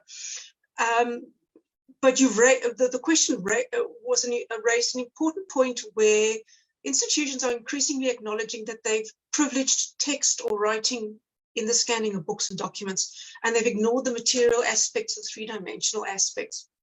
It is, of course, a tricky thing to convey that in a scan. Yes, you can take a photograph, but the opening action, that kind of thing, that's a bit more of a tricky thing to to bring across in the digital realm. So yeah, it's quite a complex issue, but current and possibly future scanning programs will then need to factor that into into their future work and their scanning programs. Thank you very much, Mary. And I would just add that that's in a way why only digital surrogates are not enough if you really want to do in-depth studies of manuscripts. And that is why visiting the collections in situ is so essential, to actually go to where these collections are located, to interact with the local researchers who have been part of these collections, because just accessing, this is my view, digital copies is definitely not enough for real historical study of these words and understanding them in depth. Maria Luisa, you wanted to add something to this conversation. Yes, but I can add it at the end. So if you want to go ahead with other questions so that I don't take other ones' time. All right, well, I will just direct two questions to Mr. Gide. One of them was, have the manuscript collections in the national libraries been digitized or not? And the other one is concerning the manuscript collections owned by individuals. Is it possible to borrow and digitize them to preserve them from potential loss in the future? So if you can speak to those two questions, please. Yes, actually, I have said in my paper that it is very difficult to retrieve just like that without some other measures. One is to photocopy, making 2 copies to give them back with their original, or to wait for any time a researcher had and ulama died. So one has to go to meet the heirs and to negotiate how to retrieve from them. That's the only way. Yes, thank you. Thank you. I think certainly a case where many of the collections that I'm familiar in Mali, the family collections, that it's really about going and speaking to the owners. And this is, Dr. Russo, another question directed to you that also speaks to this point, but in a different form. The question is, the state's the question is about the state's jurisdiction over its manuscripts. So private manuscripts are under the jurisdiction of their owners. Are they to be removed by legal means to digitize them and return them to their owners, or else they will become obsolete and perish without even knowing their content?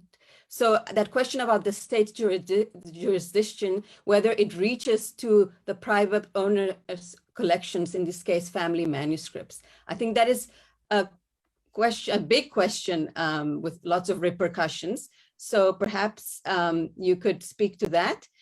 And then I will have another question for Dr. Oladosu.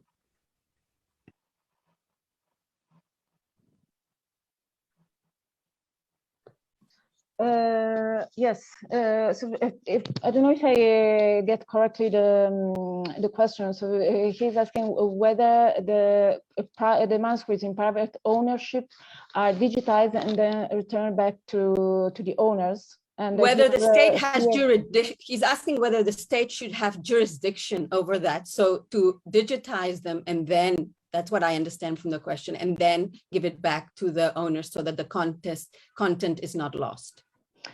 Well, it might have jurisdiction, but we cannot forget that the private ownership is an ownership. So we cannot just go there and take things and then digitize it without the consensus. So I would rather go with an agreement process with the private owners.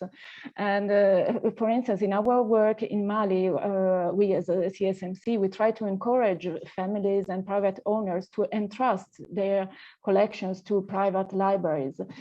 Really, you have to work with people, not against them. So it is a matter of reciprocal trust between the state and private owner. And we also have to emphasize that, for instance, in Mali, as a general consideration, you have a very low trust in the state institutions. So it is really a process that involves a longer conversation with private owners rather than going against them. I hope I have a... Absolutely, I think that is very important. And there's a question here for Dr. Oladuso. The question says, the images of manuscripts from Ibadan look like they didn't have many traditional leather covers. Is this the case? Some of them are like that. Some of them are like that, and while others do have that covers. I mean, the ones I showed on the shelf, the bound copies, they have all the full bibliography details there. But there are the ones that are tied, that are bound together with ropes. These are the ones that do not have those detailed information that you are mentioning. And I'd like to quickly add to the question you posed to Russo. In settings where there are no animosity between cultures, where government could put funds down and say this is meant to preserve our heritage, this is meant to preserve our culture. People in town, the scholars in town, when they are given the adequate information that the collection of these manuscripts are not for any ulterior motive other than for their preservation. We have had, instances here in Nigeria where scholars were ready to make such, manuscripts available for photocopying, and we have some of them in the library here. So the point I'm making is that with good information, with good interaction, with adequate information passed on to their owners, the challenge or the concern that Russo have will not actually arise. Thank you. Thank you very much. Dr. Russo, another question for you regarding, the question says, with the fragility of the information container, either parchment, paper, that carries the information of the original manuscript, has it become a matter of fact and necessity to copy the digitized manuscripts in place of the original? So basically, do you see digital manuscripts as digitized manuscripts as a necessity? Yes, I see it as a necessity, but we must not forget original collections. This is a mistake which many institutions fall, even in Europe. So once we digitize the manuscript, and it means the text, we tend to forget the originals, and this must not happen. So of course we have to do it, and it's important because text accessibility is essential, but our written cultural heritage is made of several aspects, and many of them are physical, and no digitization will be able to represent them. We can even think about, I don't know, surface treatment of paper. Which kind of a digital image could ever provide this information in a comprehensive way, the way you see it on the physical object? Really, it's something that we cannot ask to digitization. Absolutely. And there's another sort of general comment, which any of you are welcome to comment on, but there was a comment about problems of preservation in old fields. So this person was commenting that in Brazil, they also have very serious conservation problems. And in recent years, at least 5 conservation centers and libraries have been burned down in the country, in Sao Paulo, and some archives are in complete decay. So this is not just a question of manuscript libraries in West Africa or in Africa in general. And some in other places, some centers have been invaded by radical evangelical groups, and in the Amazon regions, indigenous groups, live and oral files are regularly murdered by the lumber thieves. So these are problems that are due to the neglect of local elites and the past plunder and slavery. So it's a very sad situation and something all researchers should reflect about. And I think this is an important reflection that all of us can have, that this is not just happening in Africa, it's happening elsewhere in the world. and we have to devise programs that actually work for our local context. And I think that is crucial. If any of you would like to comment on some of those aspects.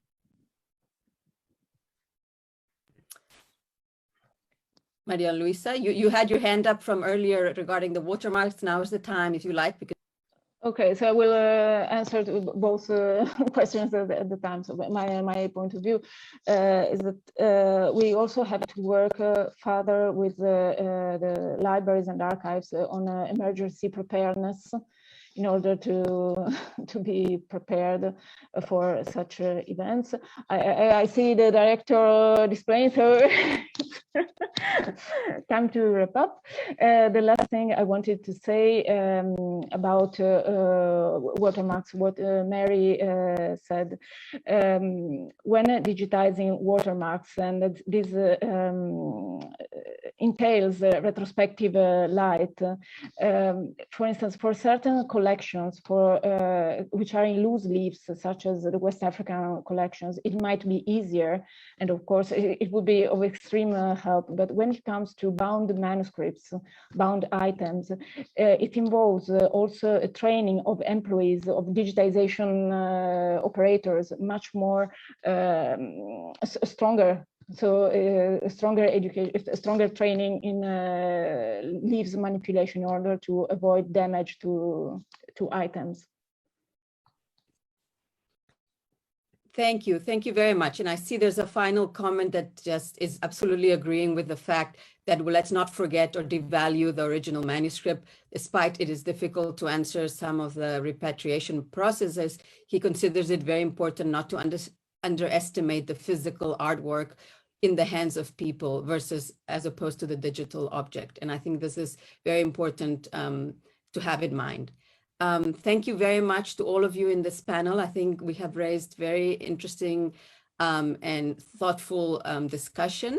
And I thank you for all your time, and to all the participants that sent in questions. Thank you as well. And thank you to the organizers for this panel.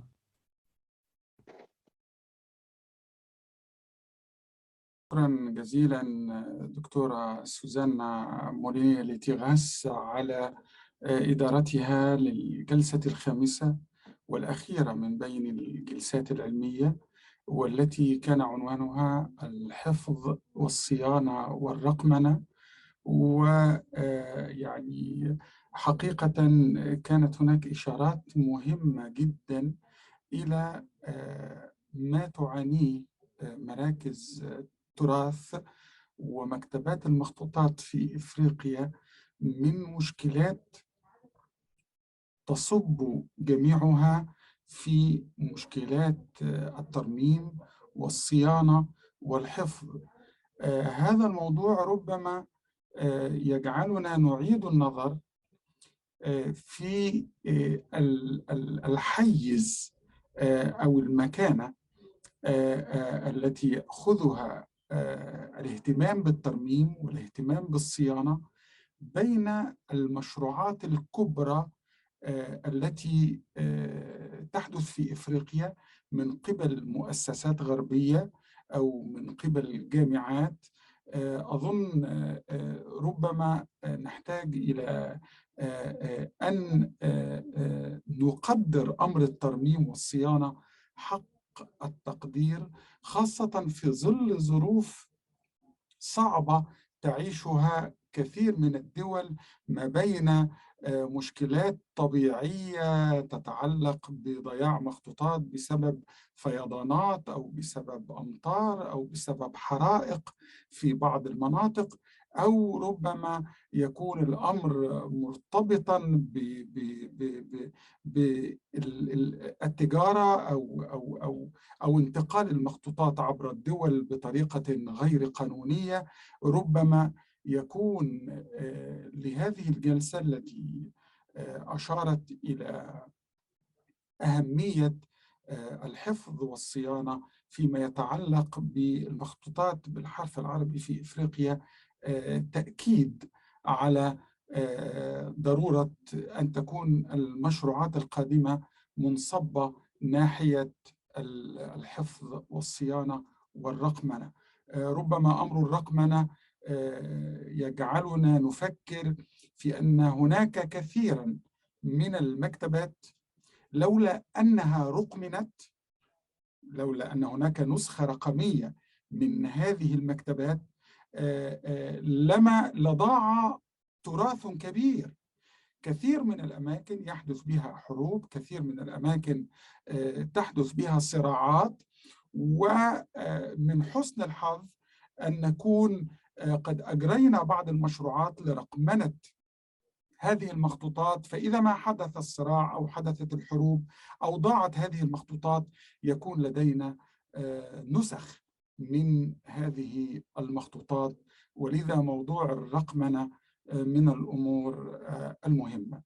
أشكر مرة أخرى رئيسة الجلسة سوزانا موليني ليتيغاس. أشكر جميع المحاضرين الذين أمتعونا في هذه الجلسة، وكان كلامهم دقيقا فيما يتعلق بأهمية الحفظ والصيانة والرقمنة. وأدعوكم وأدعو السادة المتابعين إلى متابعة كلمة ختام الجلسات العلمية التي سوف تبث الآن.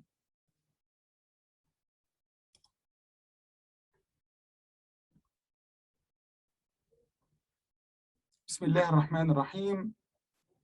السيدات والسادة، أرحب بكم في نهاية جلسات مؤتمر المخطوطات بالحرف العربي في إفريقيا، الذي تنظمه مكتبة الإسكندرية وهيئة المخطوطات الإسلامية تيمة، بشراكة بين مركز المخطوطات وجمعية المكنز الإسلامي.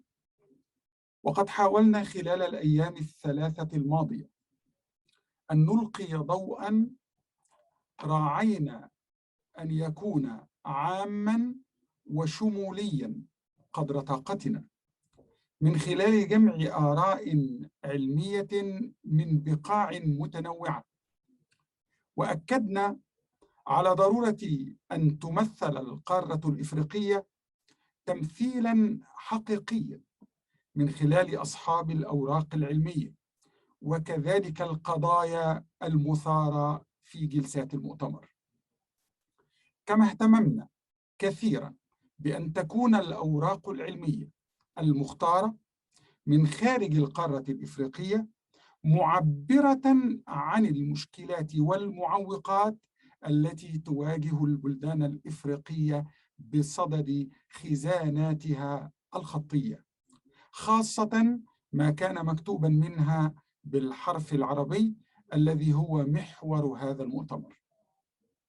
وقد تنوعت هذه المشكلات حسب ما أوضحته الأوراق العلمية، بين مشكلات تقنية تتعلق بالرقمنة، وصعوبات فنية تتمثل في نقص الخبرة في مجال الفهرسة والترميم والتحقيق، بالإضافة إلى تفرق الجهود وعدم وجود منصة موحدة لتبادل نتائج المشروعات أو الفهارس الكاشفة عن محتوى المكتبات التراثية، مما قد يؤدي في كثير من الأحيان إلى تكرار الأعمال وضياع كثير من الوقت والجهد غير المنسق فيما بين الجهات العاملة في التراث الإفريقي المخطوط. وبعد أن عرضنا في هذا المؤتمر ثقافات المخطوطات المكتوبة بالحرف العربي في شمال إفريقيا وجنوب الصحراء الكبرى، والعناية بمجموعات المخطوطات وإدارة بياناتها في سائر أنحاء القارة، كما عرضنا التقاليد التاريخية للمخطوطات المكتوبة بالحرف العربي في إفريقيا ومكتبات المخطوطات ومراكز تراث المخطوطات واللغات الإفريقية المكتوبة بالحرف العربي، بالإضافة إلى مشروعات الفهرسة والنشر. يمكننا أن نؤكد أن كثيراً من قضايا المخطوطات بالحرف العربي في إفريقيا ما زالت مجهولة لدى قطاع كبير من الباحثين، حتى حتى هؤلاء الذين يعملون في التراث المخطوط. كما تبين كذلك أن كثيرا من المشروعات التي قامت بها جامعات أوروبية أو تلك التي قامت بها منظمات كاليونسكو والإيسيسيكو والأليكسو لم يكتمل معظمها لأسباب عديدة فنية أو مادية أو لوجستية. كما أكد المؤتمر أن تقاليد المخطوطات المكتوبة بالحرف العربي في إفريقيا تتفق في كثير من جوانبها والتقاليد الشرقية الموروثة. كما أكد المؤتمر صعوبة جمع وفهرسة المخطوطات بالحرف العربي المملوكة للأفراد لأسباب كثيرة، منها ما يتعلق بثقافة هؤلاء الأفراد الحائزين للمخطوطات أو لأسباب مادية أو فنية أو قانونية. السيدات والسادة، ربما نوجز في نهاية جلساتنا العلمية أهم توصيات المؤتمر فيما يأتي. أولاً، ضرورة توحيد الجهود المبذولة أو تنسيقها على الأقل بشأن حفظ وفهرسة ونشر المخطوطات بالحرف العربي في إفريقيا، وربما يكون السبيل إلى ذلك خلق منصة إلكترونية تحوي البرامج والمؤتمرات ونتائجها والفهارس الإلكترونية للمخطوطات وقوائم بما حقق من هذه المخطوطات ونشر نشرة علمية. ثانياً، العمل على نشر ثقافة المخطوط في البلدان الإفريقية، لأن هذه الثقافة ستمثل حائط الحماية الأول لحفظ هذا التراث، سواء كان مملوكاً لمؤسسات أو لأفراد. ثالثاً، على المؤسسات التراثية في البلاد الإفريقية بذل مزيد من الجهد لضم التراث المخطوط للأفراد أو الذي يملكه الأفراد إلى المكتبات العامة، حيث تتوفر ظروف حفظ وصيانة أفضل من المنازل والبيوت. رابعاً، إعادة نشر نتائج المشروعات الأوروبية والعربية التي عملت على المخطوطات بالحرف العربي في إفريقيا، فكثير منها غير معروف حتى يتسنى للباحثين الاطلاع على نتائجها التي قد تكون بداية لاهتمام بحثي ما. وربما من المهم أن نذكر أن هيئة المخطوطات الإسلامية تيما دعمت مشروعات عدة ما زال بعضها مستمرا حتى الآن لحماية التراث في شمال إفريقيا. خامساً، قد تكون بعض الدول الإفريقية في حاجة ملحة إلى سن قوانين تحمي المخطوطات من الاتجار بها أو الإتلاف المتعمد أو السرقة. ومثل ما شرف المنظمون بمشاركة علماء أجلاء، سواء هؤلاء المدعوون أو من اختيرت أوراقهم للمؤتمر، يشرف المؤتمر كذلك أن يكون على هامش جلساته بدءا من الغد 6 ورش عمل ذات صلة بمخطوطات الجلسات، منها تراث المخطوطات الإسلامية في شرق إفريقيا، مكتبات المخطوطات ومراكز تراث المخطوطات في إفريقيا، تاريخ زندر تحقيقا وترجمة وشرحا، التخطيط لحفظ المجموعات المكتبية ورقمنتها، التخطيط الاستباقي لحماية تراث المحفوظات في حالة الأزمات من القانون الدولي إلى الممارسة العملية. وجدير بالذكر أن جلسات المؤتمر استخدم فيها اللغات العربية والإنجليزية والفرنسية، وتتوفر ترجمة فورية طوال مدة انعقاد المؤتمر، وسينشر منظم المؤتمر عقب انتهائه الأوراق البحثية التي شاركت بالمؤتمر ضمن كتاب يحتوي على أعماله. ومرة أخرى ألفت نظر متابعينا أنه ما زال لدينا يومان غدا وبعد غد للورش ال6 التي كانت المشاركة فيها بالتسجيل المسبق.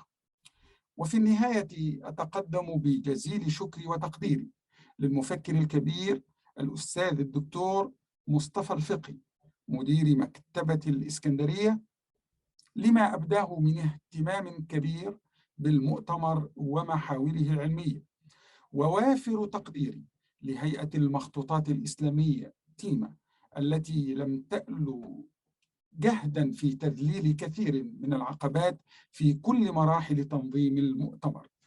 أما فريق التنظيم فله مني خالص الشكر والتقدير، سواء من هيئة المخطوطات الإسلامية تيمة ممثلة في الأستاذة داليا النشار، أو من فريق مركز المخطوطات بمكتبة الإسكندرية، وأذكر منهم الدكتور حسين سليمان، الدكتور محمد عبد السميع، الدكتورة إيناس النجار، الأستاذة وجدان حسين، الأستاذة ليلى خوجة، الأستاذة داليا فتيحة، الأستاذة لمياء عنتر، الأستاذ خالد أحمد، والأستاذ صلاح قطب. وحقيقة لا يمكن أن ننسى الجهد الكبير الذي بذله فريق الدعم التكنولوجي بمكتبة الإسكندرية، وعلى رأسهم المهندس وليد زكي والمهندس أحمد عباس والمهندس محمود المغني. وكذلك وافر شكري وتقديري لفريق الترجمة الفورية الذين قدموا جهدا كبيرا في التواصل مع المشاركين والمتداخلين باللغات المختلفة.